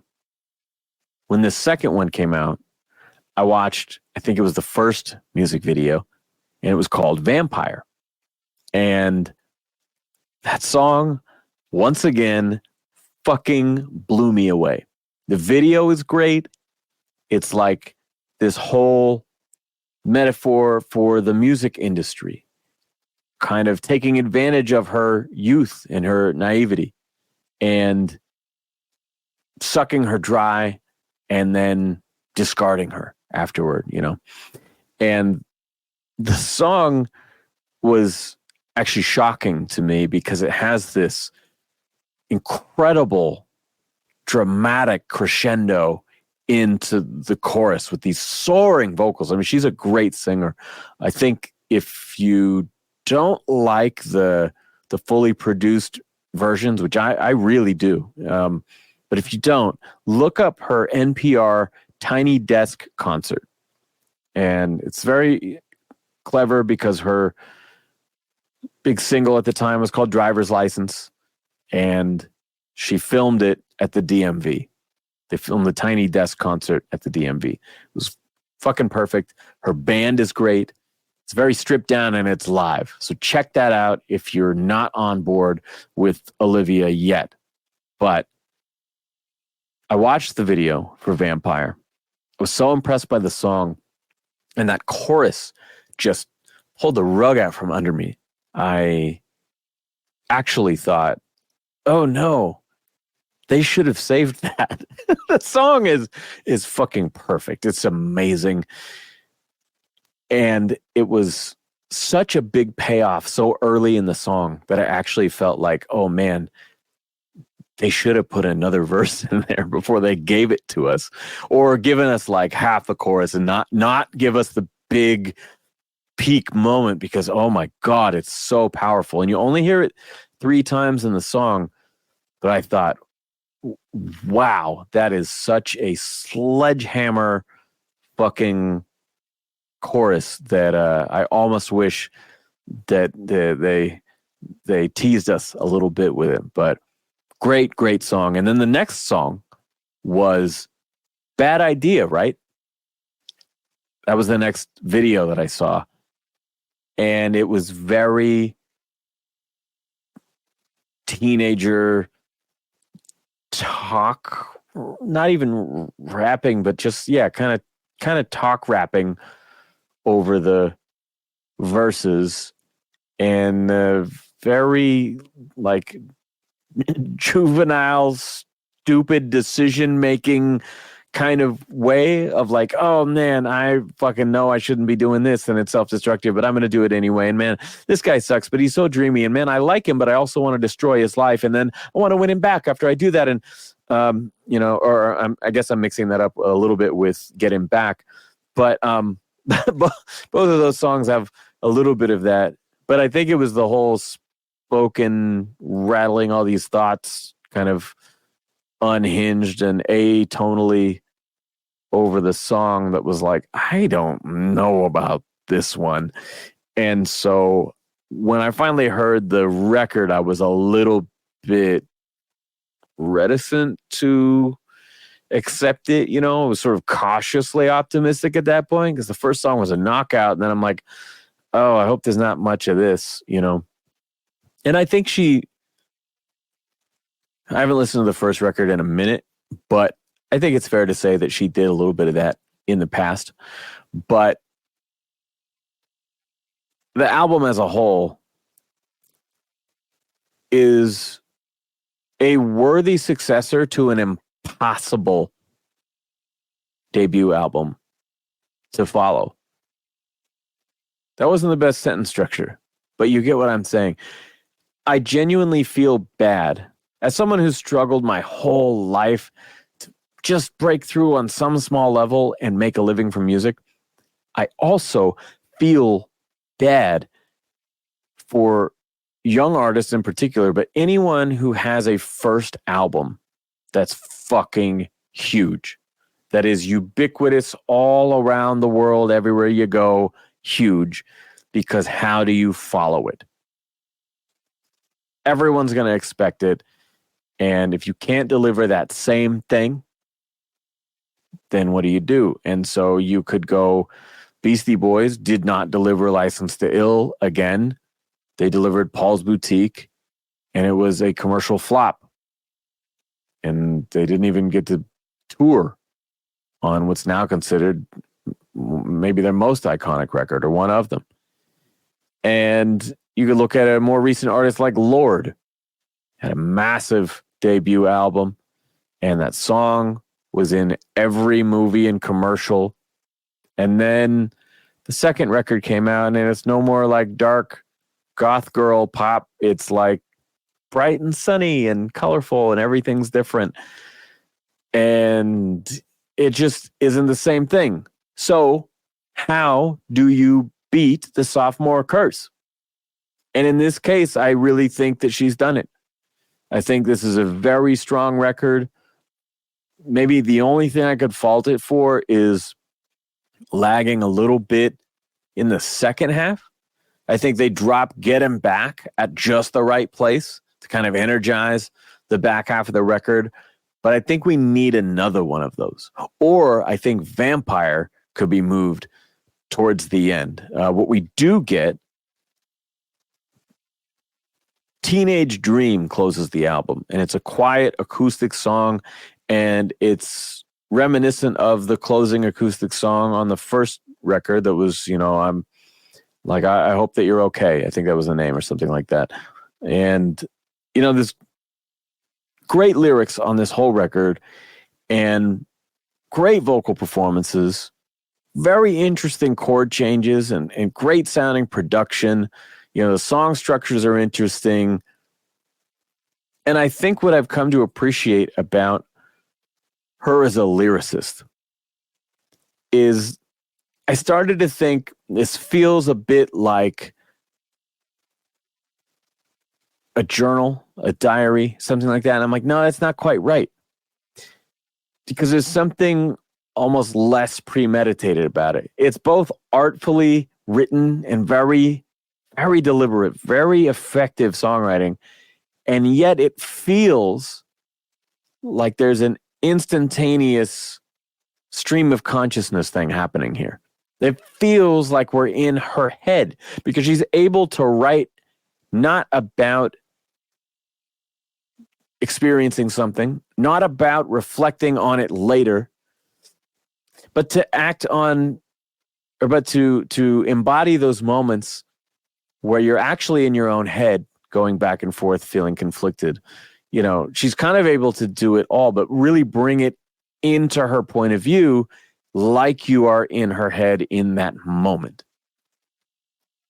And humans being as conflicted as we are and contradictory in so many ways, I think, again, that's one of the things that makes her so relatable. It's that I was wronged, right? The whole first record was a breakup record, right? But I have my own part in these decisions, in these outcomes, and I'm a flawed person as well. And so she's very transparent, very honest, and it just feels like a direct line into her thoughts. So, yeah, very impressed with this album. I don't think many people could have followed that. And I'm even more curious now what her third album is going to be, because the first one was the biggest selling album of that year. I don't know. I haven't followed to see if this one is the same, but I know it's been very well received, tremendously popular, and I'm really happy for her. My wife's actually going to see her this coming year, 2024. And the only reason I didn't go is because I just don't think that I can be part of that crowd. I don't think being around, 30,000 screaming, high-pitched girls with my hearing problems and general curmudgeonly demeanor, I don't think that I would enjoy that experience. But I was like, in a few years, if she does like a theater tour, playing acoustic or something, I'd go see that. No question. I'm really a big fan of these records, and I look forward to playing this more because I don't think I've even listened to it half a dozen times yet. So I'm still getting to know some of the ones that we're talking about here. But that's number 5, Guts by Olivia Rodrigo. Take another sip from my water as we get into the top 4. This is actually a trial run for me because the Bat Fanatic podcast. We are losing our co-hosts, Ben and Evan, and I will not be recording in person in this studio anymore with all of us anyway. My co-hosts will now be spread across the country. And so my hope was I could buy this new webcam. I could set up a separate audio interface here. So I'm running on my other computer, and we could try to do some legit video stuff. So this is my trial run to see how it goes, and you may see some more video content from me on the Bat Fanatic podcast. Anyway, top 4. This is one I maybe didn't expect to put here, even the first time I heard it. But this is a band that I've loved for 20 years. As I mentioned, I'm not an emo guy, and I'm not a screamo guy. And I did not enjoy those bands co-opting our scene in the early 2000s. But in many cases, there is a Trojan horse that ushers in all the imitations, right? And to me, the original was The Used. The Used came out, produced by John Feldmann. That's the way me and my friends discovered them, seeing that at the record store and being like, oh, what's this? Produced by John Feldmann from Goldfinger. I love Goldfinger. Let's check it out. Sight unseen. Hadn't heard a thing. And that first track, Maybe Memories, I've never heard someone do what Burt McCracken did on that song, where it starts with a guttural, powerful scream. He's one of the best screamers on the planet as far as I'm concerned. And mid-word, he switches to an angelic, clean singing voice. And I thought, how the fuck do you do that? Not only that, but how do you write that? How do you come up with that fucking idea? And so where so many people took the sing scream and they made it, they watched the Zen of Screaming DVD and they figured out how to do the thing with their throat to emulate the fucking thing. And then they'd have their whiny thing and then they have their screamy thing or whatever. You have this guy, Burt McCracken, who's climbing the scaffolding and fucking screaming so hard that he's throwing up on stage, and they're getting banned from clubs in their home state of Utah, right? There's no substitute for the authenticity that this band brings to the table. They were doing something wholly original, and they fucking bled for those songs, and not to be confused with The Bled, also from around that time. But amazing band, great songwriters, and particularly with the second and third albums, John Feldmann's production quality really helped raise the bar. And so it was great watching them kind of one-up each other as they grow together. Now, over the years, they've kind of done what Rise Against has done, right? Bill Stevenson and Jason Livermore produced all of the Rise Against albums, well, except for Wolves and except for, I don't know, that other one. And whenever they don't, Siren Song, right? And whenever they don't, it's pretty good, but it's not the same, right?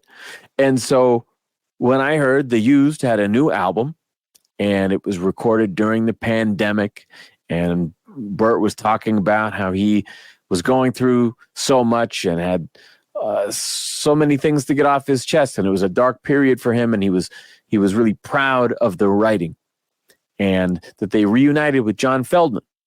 I thought, ooh, I got to check this out. And so while I love their early records and I have many of their albums, they're not necessarily in every album I have to own band. And I was so glad when I picked this up because it feels like they didn't miss a step from that third record. Like it feels like you could place it back there with their early and best music. which is very interesting because this band in today's lineup is the original singer and bass player, Jeff. And Quinn, the guitarist, left years ago. And this new guy is able to, and forgive me for saying a new guy, I don't know, maybe it says his name in here. Okay, there's Dan Whitesides is the drummer and Joey Bradford on guitar. I think they had one other guitarist on the Canyon record, which I actually heard this year for the first time. It's a experimental double album that came out several years back, and it is fascinating. It's their only album, I think, that was recorded all analog, and it's mixed very natural, feels like a live band in a room, and it is bizarre and exciting and really interesting. And this one is very much a return to form. They're kind of back to formula. They know what they do the best, and they're just killing it. There isn't a lull on the whole record. There isn't a single song I would skip. It's basically a perfect album. Like, I don't have any complaints whatsoever with this album. I know that some fans of the Used, in the last couple of years, I spent a little more time on Reddit. I got that app a while back, and sometimes those fan communities have good discussions. Sometimes it'll bore you to fucking tears. Like, what's the most underrated album? Again, the same shit. But I like the discussions when a new record comes out, see what other people think about it, maybe get to have those conversations and, share an opinion that I say earnestly and then get downvoted to hell for no fucking reason.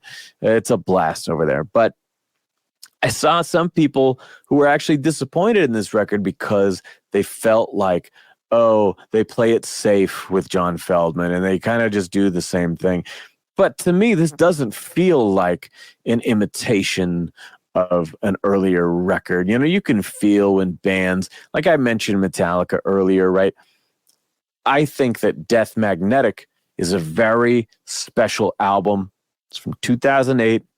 It was 5 years after the disaster that was Saint Anger. And these guys spent like 15 years getting shit. They got shit for selling out for the Black Album, right? It's all slow and mainstream now. They got shit for cutting their hair and wearing makeup for Load and Reload. And it's not thrash metal anymore. This crap, it's alternative. They got shit for the fucking snare drum on Saint Anger and the no guitar solos and the Napster shit. They just gone through hell. And they get with Rick Rubin, and Rick Rubin's like, fucking tune your guitars back to normal. Go listen to your old shit and play like that again. Remember why you started this band. And so they made a record that was a return to form, but felt at times, mostly in terms of arrangement, that they were trying to regain their old powers, right? They're trying to copy, okay, what would a younger us do to this song, right? And so it led to some clunky structures and overly long intros and things like that. But overall, a very strong album. Toxic Positivity is not that album. This does not miss a step. It feels organic. It feels inspired. They are in it. And this new guitar player is very adept at doing the heavier side of that stuff, like the second and third albums. Some of my favorite stuff from the band. Some of that kind of single string heavy stuff like Billy Corgan and the Pumpkins. I'm a big fan of the sound of this record. I think that John Feldmann's style, for whatever reason, works so much better with the Used than it does with some of these pop punk records that he's made with Blink or, Avril or whatever. They can be over the top. And for some reason, they find this sweet spot together with Feldy and The Used, and I couldn't be happier with it. So check out Toxic Positivity if you're a fan of this band. Top 3, here we go. I just finished listening to this album again before I started recording. Like I said, I've been binging these all day just to keep it fresh in my mind. This album has the worst album art since Brother Ali just shipped a disc in an empty case in 2020. This is the Foo Fighters. Not that you could fucking see it anywhere. Anywhere at all. It's called But Here We Are. And what's crazy to me is as of this recording, their drummer, Taylor Hawkins, has not yet been dead for 2 years. He died in March of 2022. And this record has been out for a while, which is crazy. And it wasn't made public at the time, but Dave Grohl's mom, who's also an author, I believe, died back to back with Taylor Hawkins in a very short amount of time. And so instead of blowing up the band, you know, like he's been through this with Nirvana, and I really, really felt for him and the other guys. You know, Pat had been through it with Nirvana as well. And, you know, I believe it was Darby Crash in the Germs, his first band, you know, had a death in all of his main bands, and it's terrible. I love Taylor Hawkins. I got to meet him one time. It was really special. I may have told that story on the show before, but apparently they lost Virginia Grohl and Taylor Hawkins back to back. And instead of dissolving the band, Dave got to writing, put his heart into these songs, and just decided to play the drums on the album himself, like he had for the first 2 Foo Fighters records and part of the third. And, you know, Dave is regarded as one of the best rock drummers alive. And what's interesting to me is it wasn't explicitly said who played the drums on this when the singles started coming out. And I wasn't really hearing it because Dave is such a powerhouse, and yet he's very much just playing the songs. He's playing to the lyrics and to the guitar parts, and, you know, he's not overplaying, going wild like you would with Queens of the Stone Age or Nine Inch Nails when he shows up for guest drums on something, you know, or even, what was it called? I think it was Dream Widow, the metal songs that he recorded for their horror movie. It's like the last thing they did before Taylor died. Studio 666, which is a play on their recording studio 606. But yeah, he's not going wild like that. And it's mixed in a way that's different too. I think his name's Greg Kirsten as a producer. I'd look it up, but the text is fucking white on white. But he produced their last couple albums, and, you know, he's a pop producer, did Adele and some other big records, but he's not a real rock guy. And so I don't know that sonically, like my favorite stuff sonically from the band are the records with Gil Norton. He did The Color and the Shape. He did Echoes, Silence, Patience, and Grace. And in fact, that one specifically is my favorite sounding album of theirs. Drums are punchy, meaty. The guitars are fucking huge.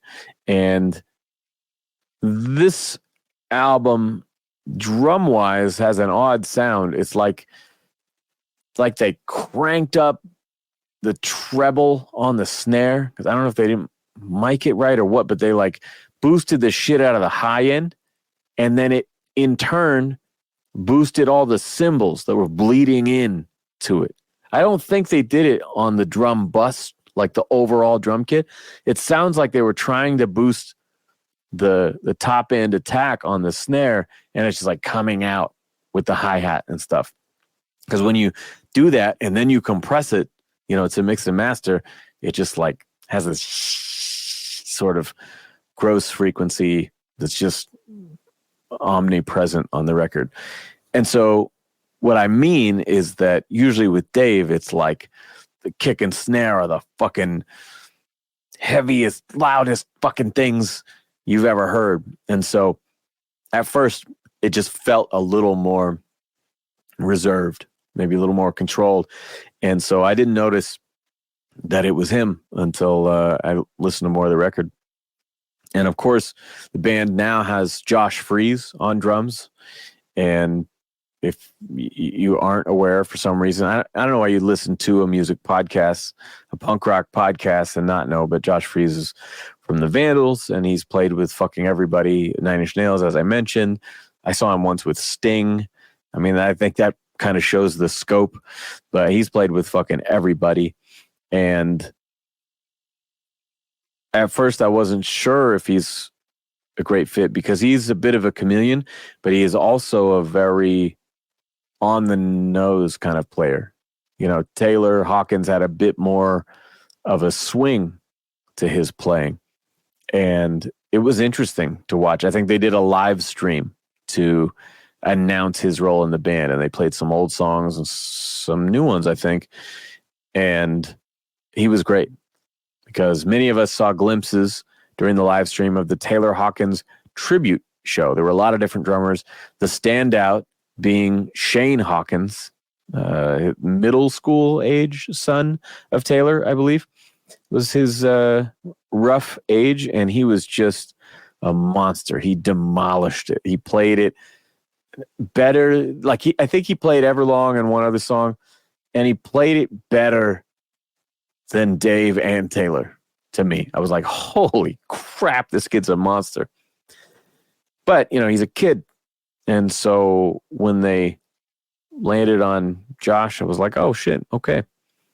And then the album came out, and it's really strong. I think that this is another band who, I talked about this earlier with Blink, for example, or mentioned Green Day, or even Metallica, like a band that's been around this long. You deviate, experiment, you try some things, and not every record is going to be that peak level best thing ever. Like we talk about Smashing Pumpkins. I don't lose love for them because I don't like the certain album as much as the last one.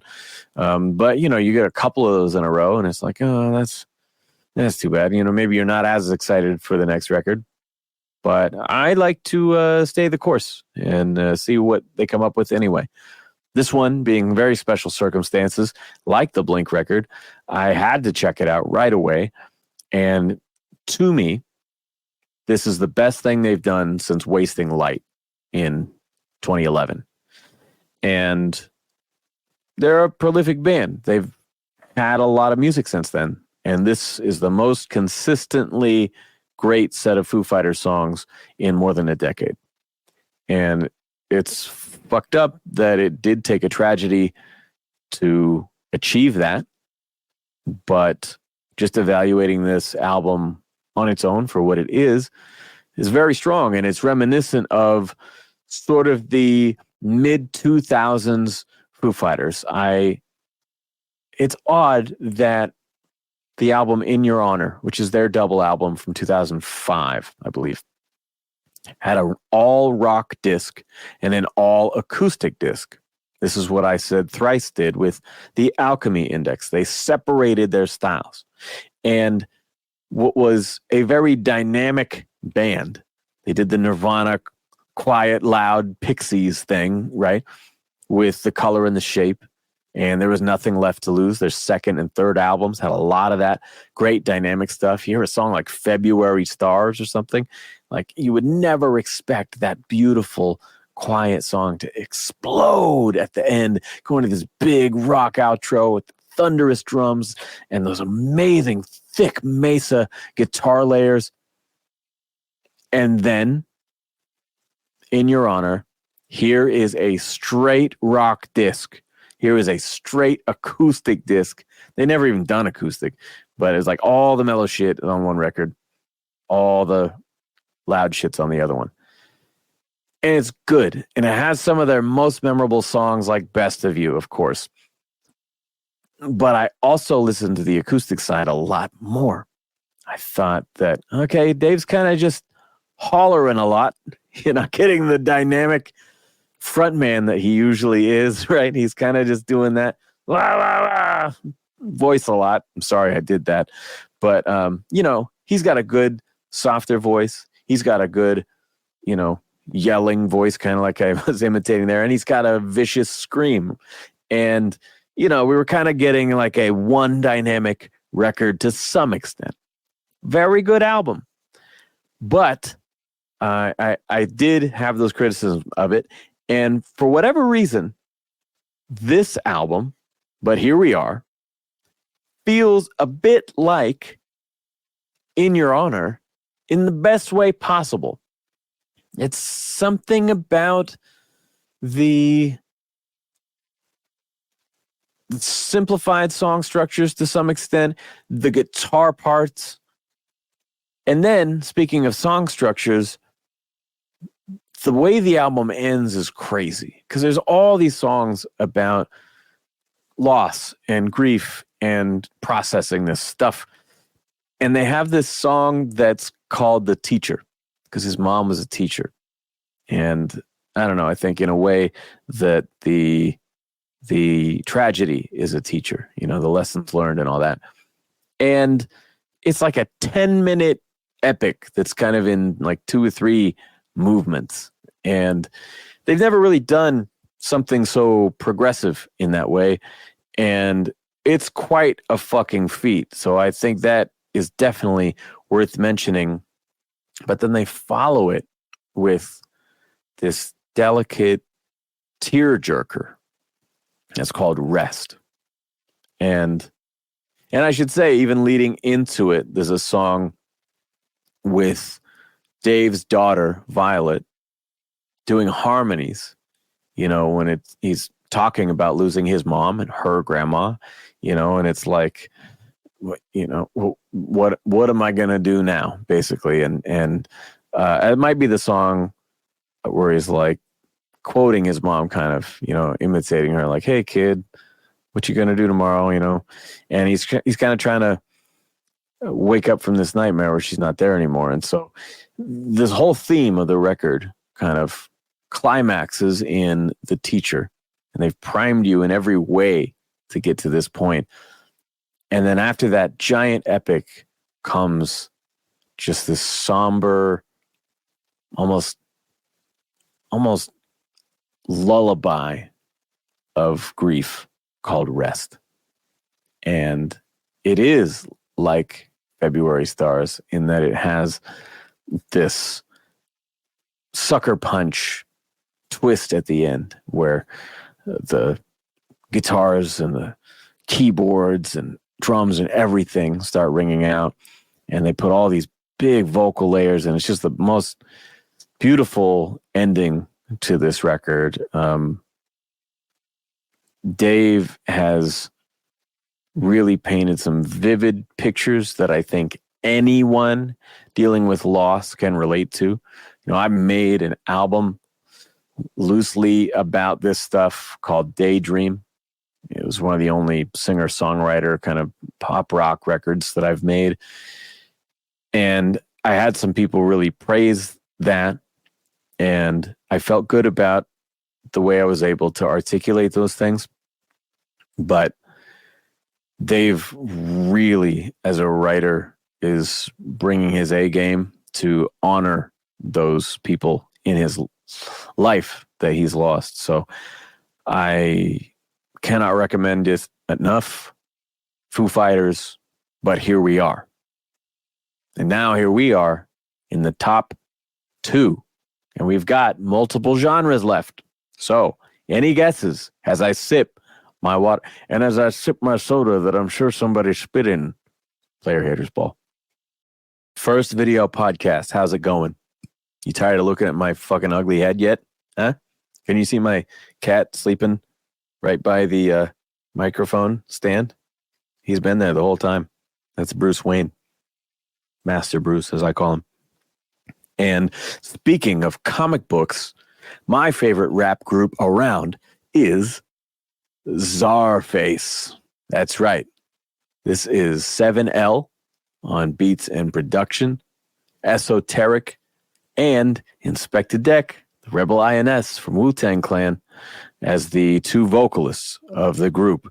And these guys have been banging out an album a year since like 2013, 15, something like that. And when I first heard there was a Wu-Tang spinoff that was like comic themed, I picked it up. First time I saw it, it had awesome artwork like this, like they all do. When I opened it, it was like a fucking, like a 8-inch pop-up. Like you open it and it's like a pop-up book of the Czarface character. It stands out at you and it's fucking crazy. I was so stoked. The record was all talking about comic books. It had no choruses. I complained about the guest singer on the Black Thought song. It had no choruses. It was just rapping. Maybe some scratching here and there. One song had George Carlin samples. I've been sampling George Carlin for fucking ever. He was on my first full-length CD in 2002. I mean, this felt like these guys are making this for me. So I'm sure I've reviewed their music on these top 10 lists before. They are the group I would most like to feature on my next record. I've even written a song about it. This is maybe the second podcast I've publicly mentioned that because I just fucking want to will it to happen. But this album, to me, is their strongest in years. And the great thing about that is it's their major label debut. They've been so prolific and so hardworking, cranking out these great records.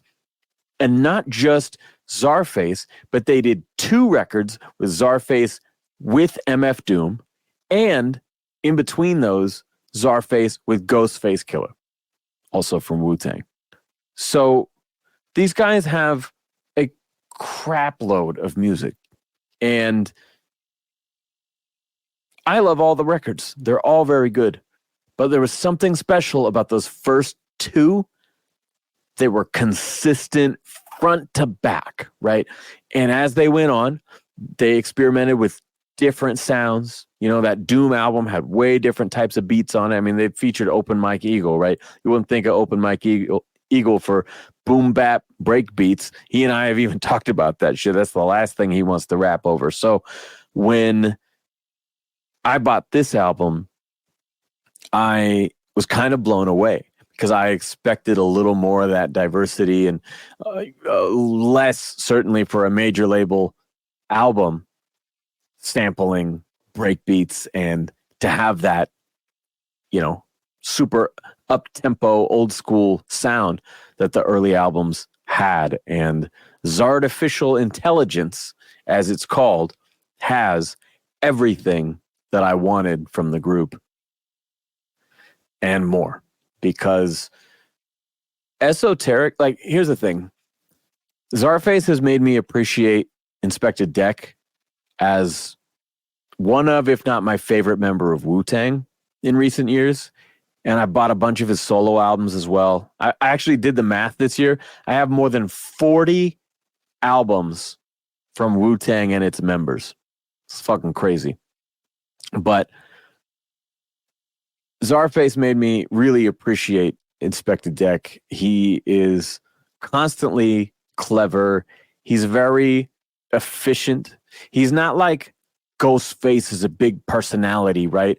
And Method Man, like some of the star players in Wu-Tang are big personalities, ODB, you know? And I think it's easy to get lost in the mix when you weren't one of those first albums to drop. Wu-Tang did that big thing with, like, no, you signed the group and we all dropped together. And then RZA was like, all right, let's crank out all your solo albums. But they didn't get through everybody. And so Deck was kind of one of the later ones to drop solo. And for that reason, I and many other people sort of overlooked his amazing fucking prowess on the mic. And that said, I've completely fallen in love with his music, but there are so many songs where Esoteric will have the best line on the song.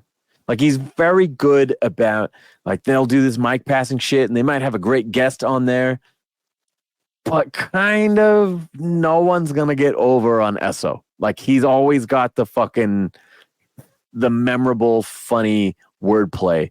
And this record is no exception. I remember the song Zarsenic stood out to me. But the reason that I talk about him is because in the last couple albums, it's less of a 50-50, and it seems like this is really Esoteric's passion project.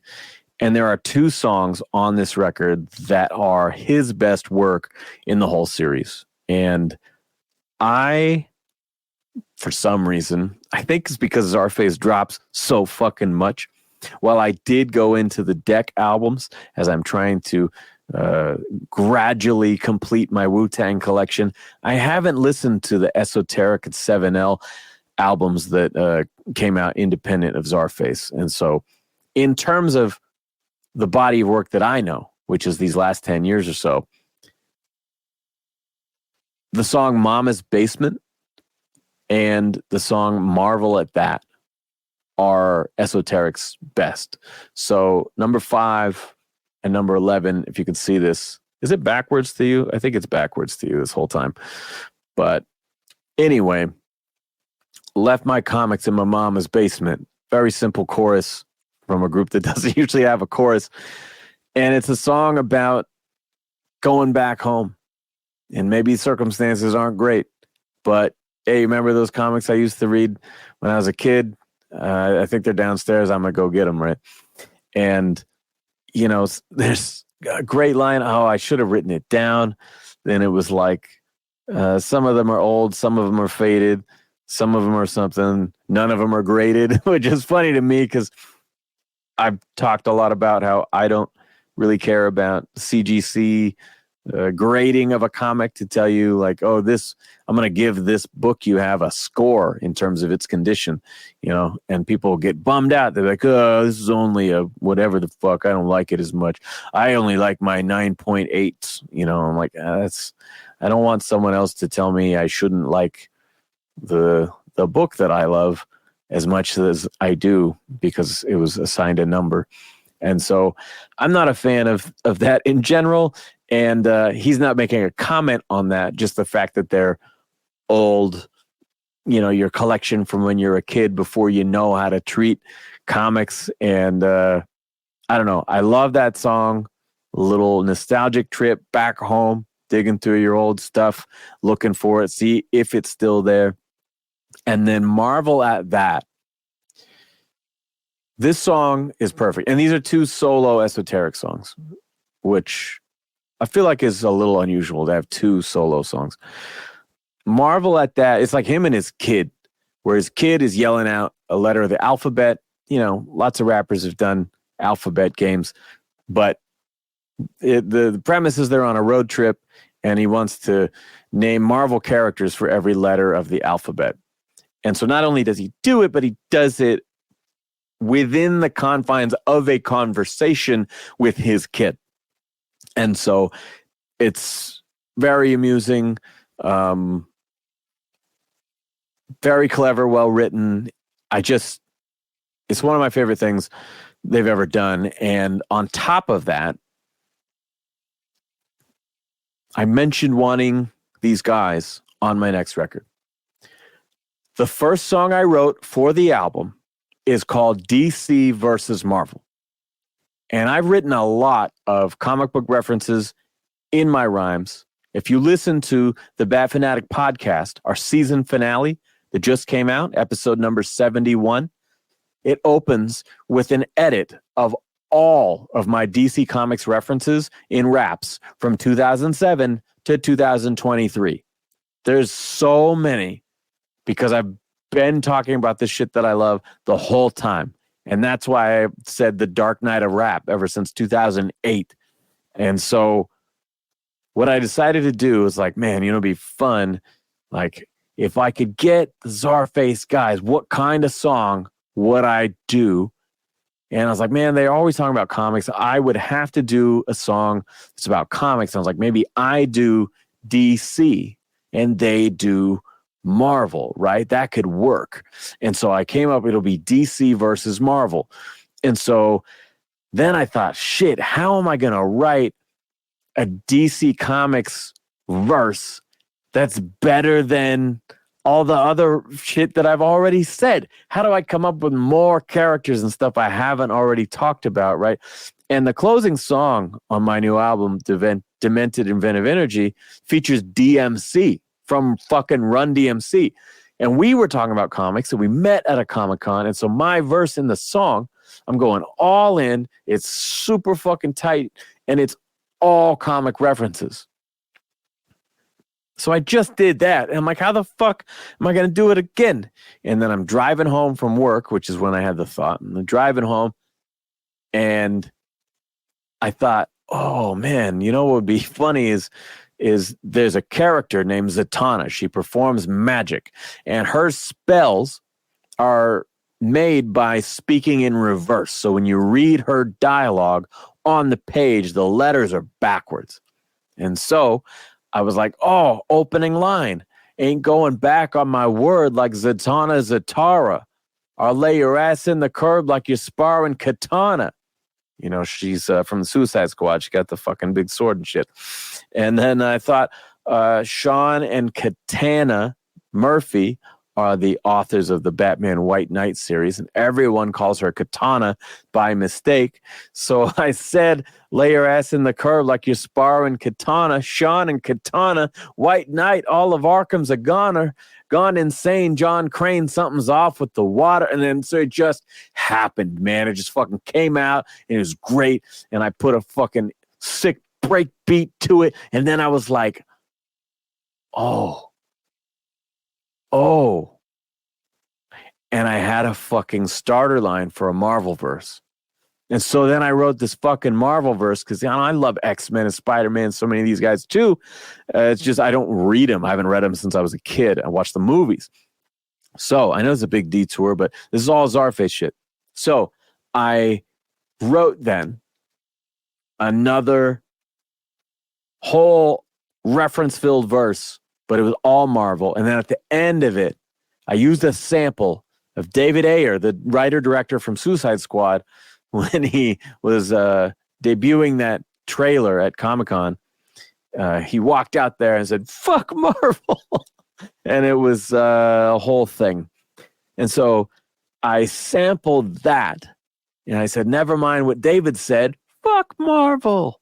The rivalry, as far as I can see, is just harmful. Right? So I've got this whole fucking arc now. It's like, all right, I got the DC shit. And then I got the Marvel shit. And then it's like, but hey, it's all cool, man. I love both teams. No need to take sides. I'm like, all right, cool. That would be great. And then I could get these dudes to rap in between me. And we like a DC into Marvel, into DC to Marvel, or we could go DC, Marvel, possibilities. Anyway, brainstorming. I'm poor. I don't have the money to even offer this idea to them. But I stow it away. I did it a few months ago this summer, and it's just sitting on my Dropbox. This record comes out, and I'm listening to it the first time, and the song, Marvel at That, is not only the same, like he's rattling off as many references as he can, but to the alphabet.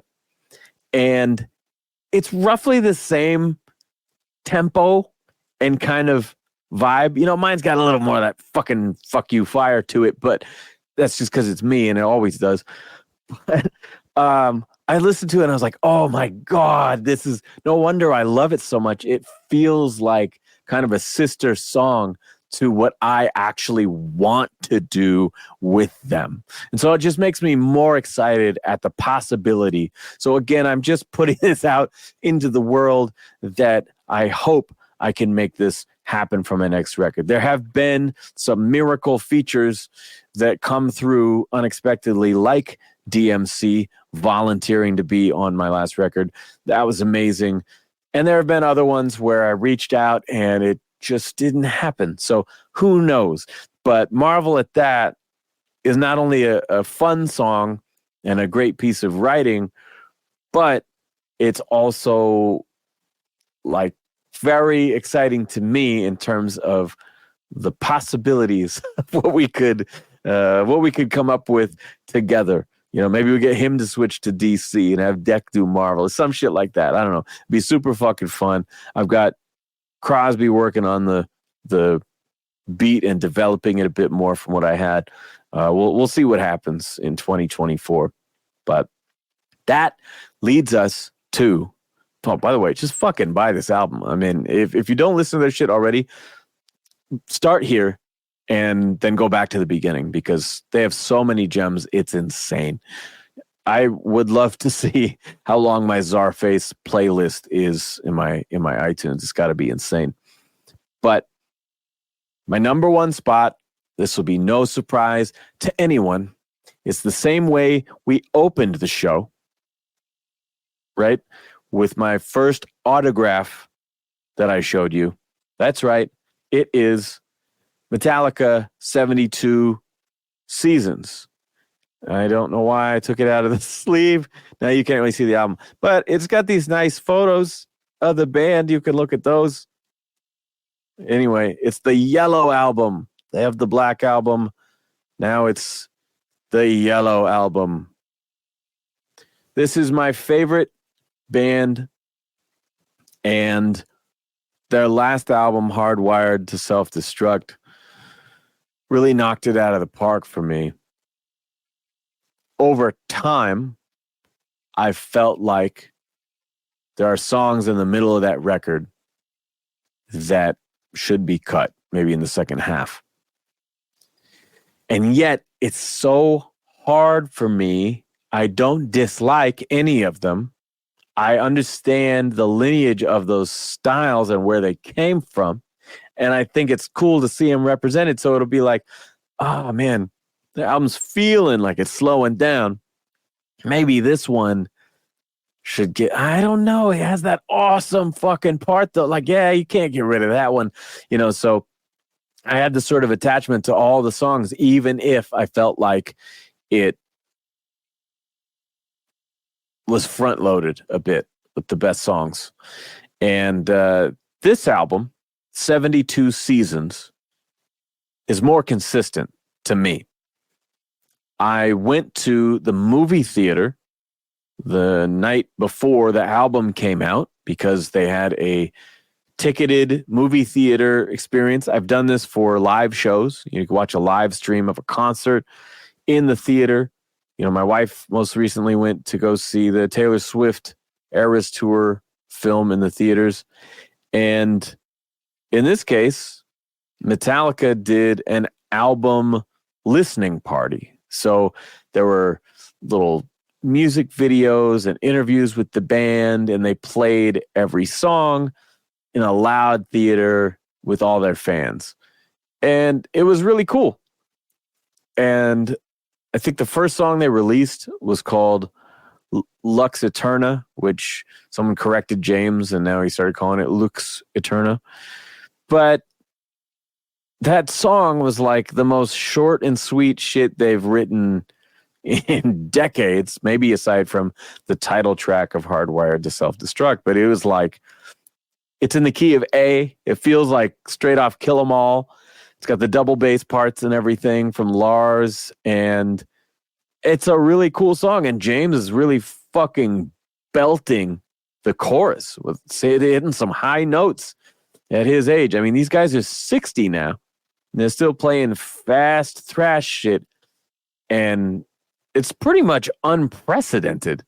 No one was starting a speed metal band in their 60s. No one was starting a hardcore punk band in their 50s. And so, like, all these pioneers that are still around from late 70s, early 80s, I mentioned Jello Biafra recently, like, all of those guys, they're the first generation of people who are physically aging through this really demanding physical music, this aggressive music. And I was so impressed with that first track. And when I went to the theater, I think maybe I had seen a couple other music videos. I think If Darkness Had a Sun, I'll also say on that note, because that title, there are lyrical moments on this record. Even the verses of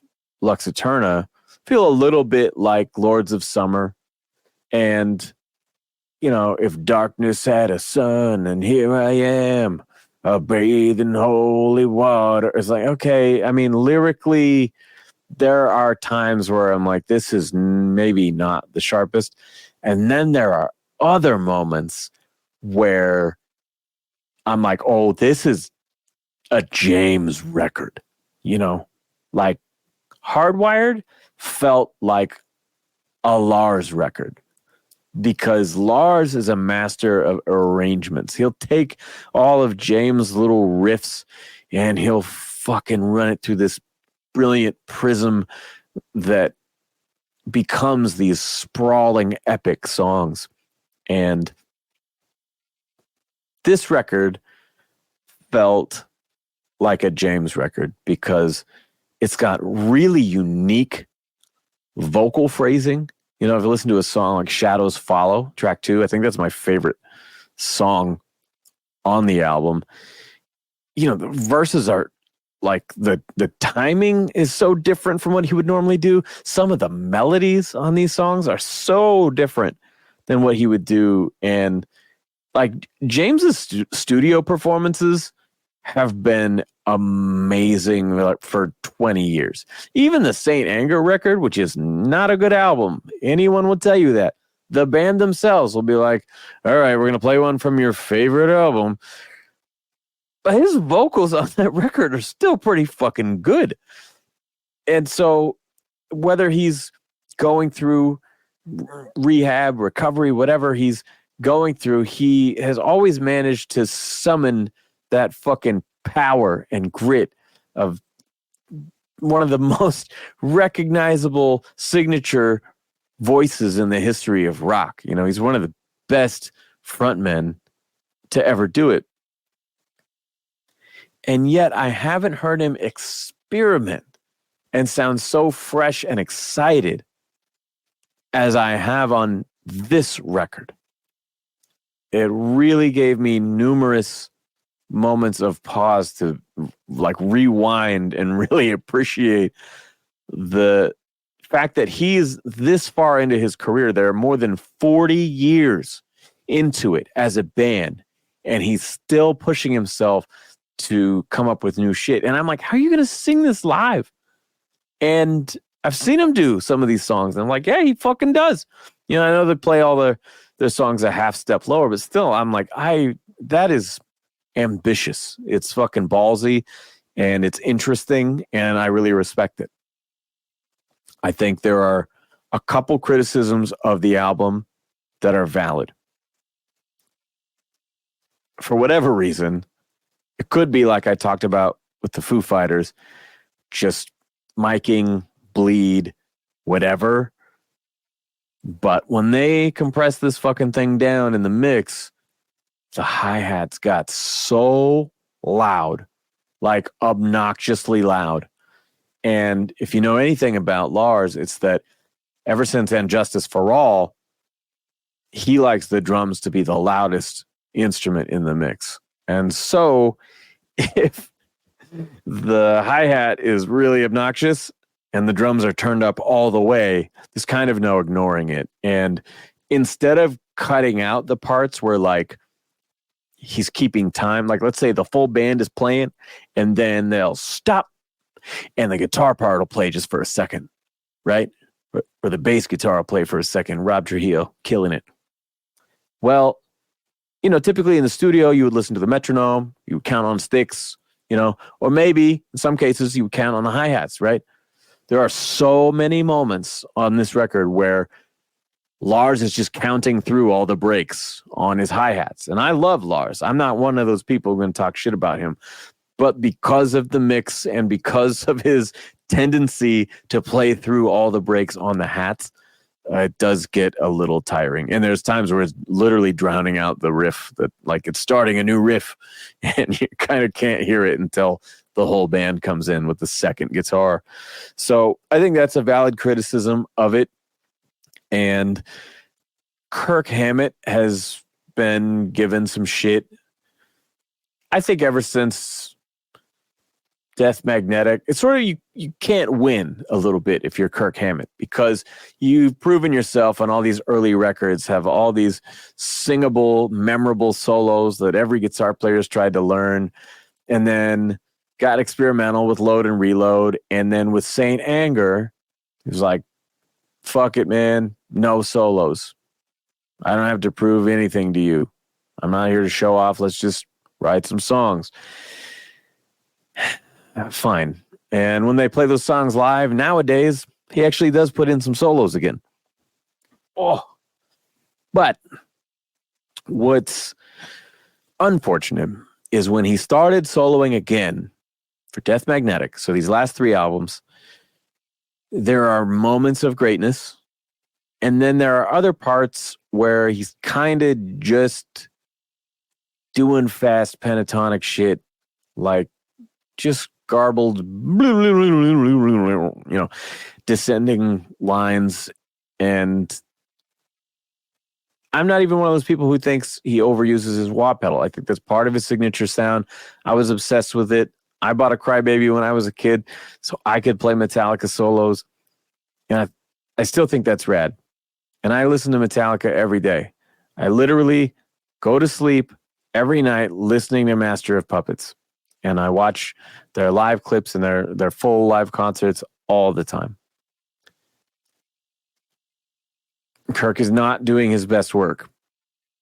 And what I said about James, as I was saying it to you, I could not help but think of how that reflects on Kirk, who, from what I'm told, actually delivered a brilliant instrumental solo album this year. It had some great guitar playing. I haven't heard it because, again, I don't think there was a CD version, and that's how I prefer to listen.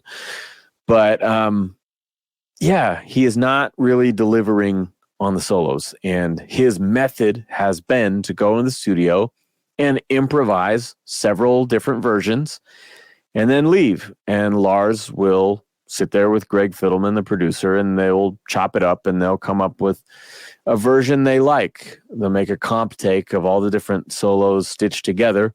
And well, that's how it is now. And what that affords Kirk to do in his mind is improv at shows, because he's been playing the same solos for 40 years. So it gets a little tiring. And I cannot put myself in those shoes, because they do in one tour what I probably do in 10 years of shows.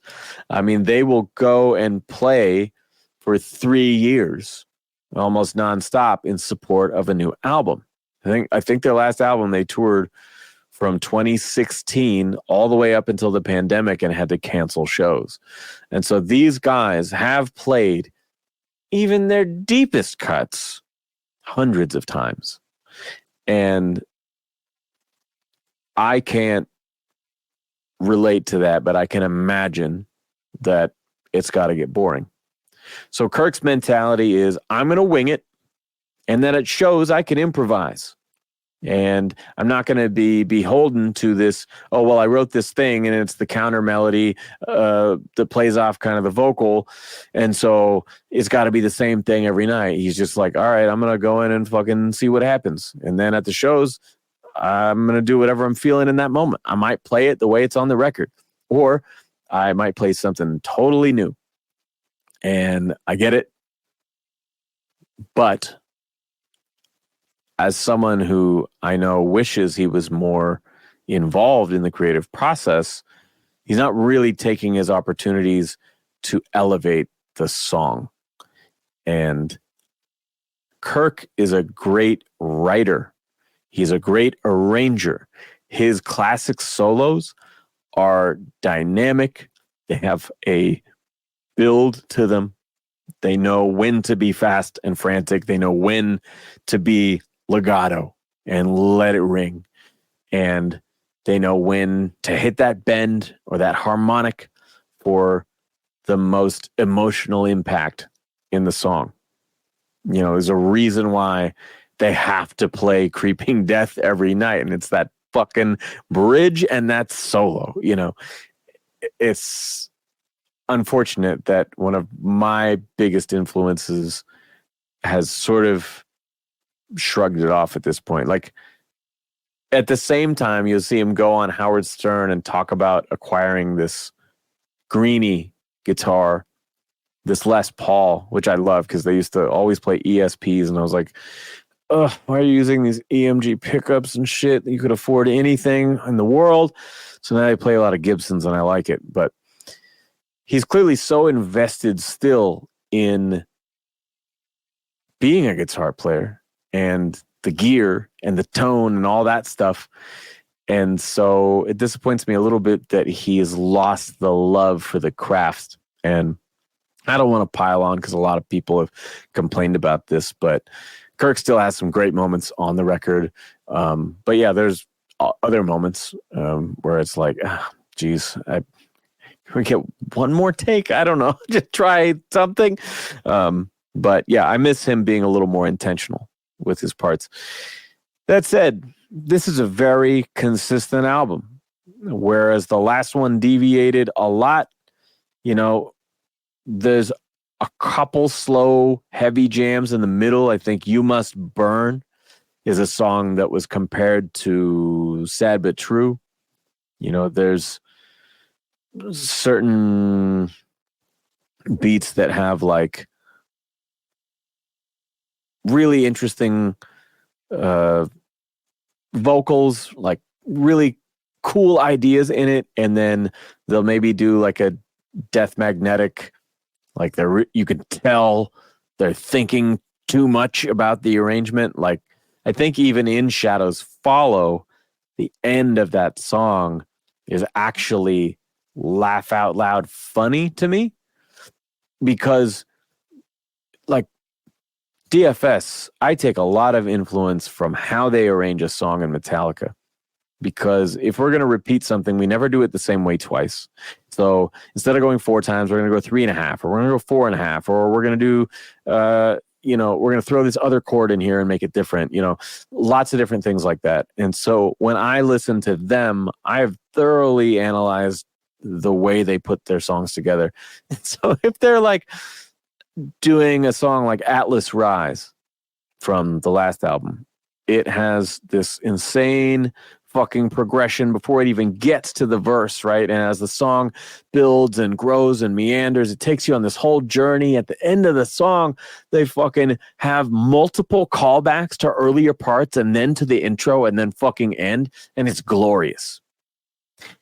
And there are times when they do it on this record where it's like, oh yeah, you're really just like, well, let's do it 7 times. And so they'll play the same little fucking tag over and over and over and over and over and over, and there's 7.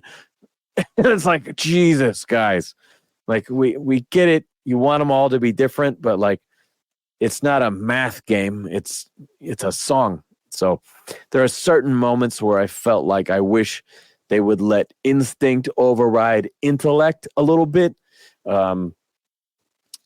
But overall, really strong record. I think that Chasing Light is a good song that really stands out in my mind. I don't wonder, does this have a track list that I can read, or is it all? Yeah, here we go. Sorry. These big fold out things are a little hard to manage. Yeah, Screaming Suicide. That's a good one. Crown of Barbed Wire, not my favorite.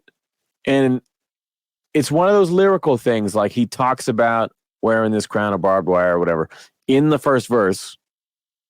And then he continues using the same exact language in the chorus. I'm like, okay, if you're going to say the same thing over and over in the chorus, don't already say it. Like there's no arc to it. Obviously, I get the metaphor. Yeah, anyway. You Must Burn, I mentioned, is a song, he said this on stage, that's about sort of the mob mentality on social media, which I think is funny because this song is, you know, it's not specific enough that it's like taking any kind of political stance or something. But like on my record, Demented Inventive Energy, I have a song called Maud Mentality where I sample Maud Flanders saying, will somebody think of the children? So much later when I heard him say, oh yeah, You Must Burn, it's about those people on the internet with their pitchforks and stuff. I'm like, that's kind of funny. Too Far Gone is another really strong song. And then it closes with, how do you say this? I always get it wrong. Inamorata. Grazie. That's how, whenever I can't think of how to pronounce a word, I'll think back to Inglourious Bastards. And when Brad Pitt says like the whitest version of any word, I'm like, okay, it's not that. It's not Inamorata. It's got to be Inamorata. So that song is the longest they've ever put to tape. I think it's actually a couple seconds longer than their Merciful Fate medley of covers from Garage Inc.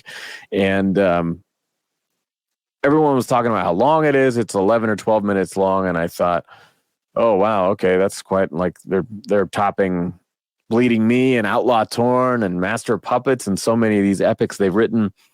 And I thought, is it going to be one of these bloated songs that's maybe a little overindulgent? It's not at all. I remember in the theater watching it, and when the song was finally winding down to close, I was like, what? No, there's got to be more. I thought that it was going to be twice as long because it is a 11, 12-minute song that feels like a 5-minute song. And I was very impressed by it. And it's sort of a sister song to My Friend of Misery from the Black Album lyrically. You know, it's like Misery, she needs me, but I need her more. Really, really cool song. It's maybe a little more modern Metallica than some people like. They only like the fastest, shit. But as a fan of, Black Album, Load, Reload, Hardwired, I really, really like this song because I can appreciate the Tony Iommi bluesy metal influence in James's guitar playing. And this is a great example of it. And the song just has a really nice build and takes you on a whole journey. I also think there's just some interesting riffs throughout, like Chasing Light, I believe, is one where there's a break after the intro and it just cuts to guitar and there's no hi-hats there actually. And the riff never quite goes where I expect it to go. The way he's cutting in and out of these chord changes is very interesting. And so, yeah, I really think this is a James Hetfield album. This is a post-rehab. He went in after S&M 2 a couple years back.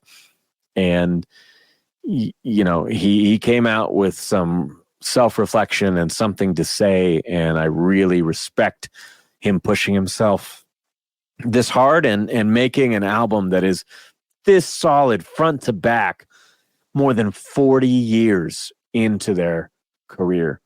And almost no one on earth can say that. So while I think Zartificial Intelligence, but here we are, Toxic Positivity, and perhaps Guts. While I think many of these are perfect albums, And I have addressed some flaws or concerns, rather, in 72 seasons. This is my favorite band, and those high highs are so satisfying. And again, it is a very consistent album, despite the occasional solo or hi-hat solo, as we might joke about. This is the album that I've played the most this year, and I apologize for such a long episode. I thought this would be short. I did fewer honorable mentions than ever, but hopefully for the video format, it's more enjoyable. And for anyone that just listened like normal, I appreciate you as well. Thanks for sticking in there with me. I do not know if I will be continuing the show with another season at this time. I am doing pre-production on Bat Fanatic Season 4 with my new co-hosts. So this is not a priority just in terms of it takes so much effort to book and find guests for the show. So at this time, I don't have any plans to revive the Take 92 podcast, but I may pop up on occasion to break down a new album or to review some of my favorites like this. So thank you again. I believe this is our 8th annual Top 10 Albums of the Year. Thank you guys so much for listening. Normally I play this out with a song, but I don't know how to do that on the video. So we're going to leave this. And if you want to hear a song from my new record, Demented Inventive Energy, you can pull up the audio version here, or you can go to your streaming apps, do that shit, or buy it from me at take92.com. You can get all the Sammy Warm Hands and Dead Fucking Serious and all that other shit. Thanks.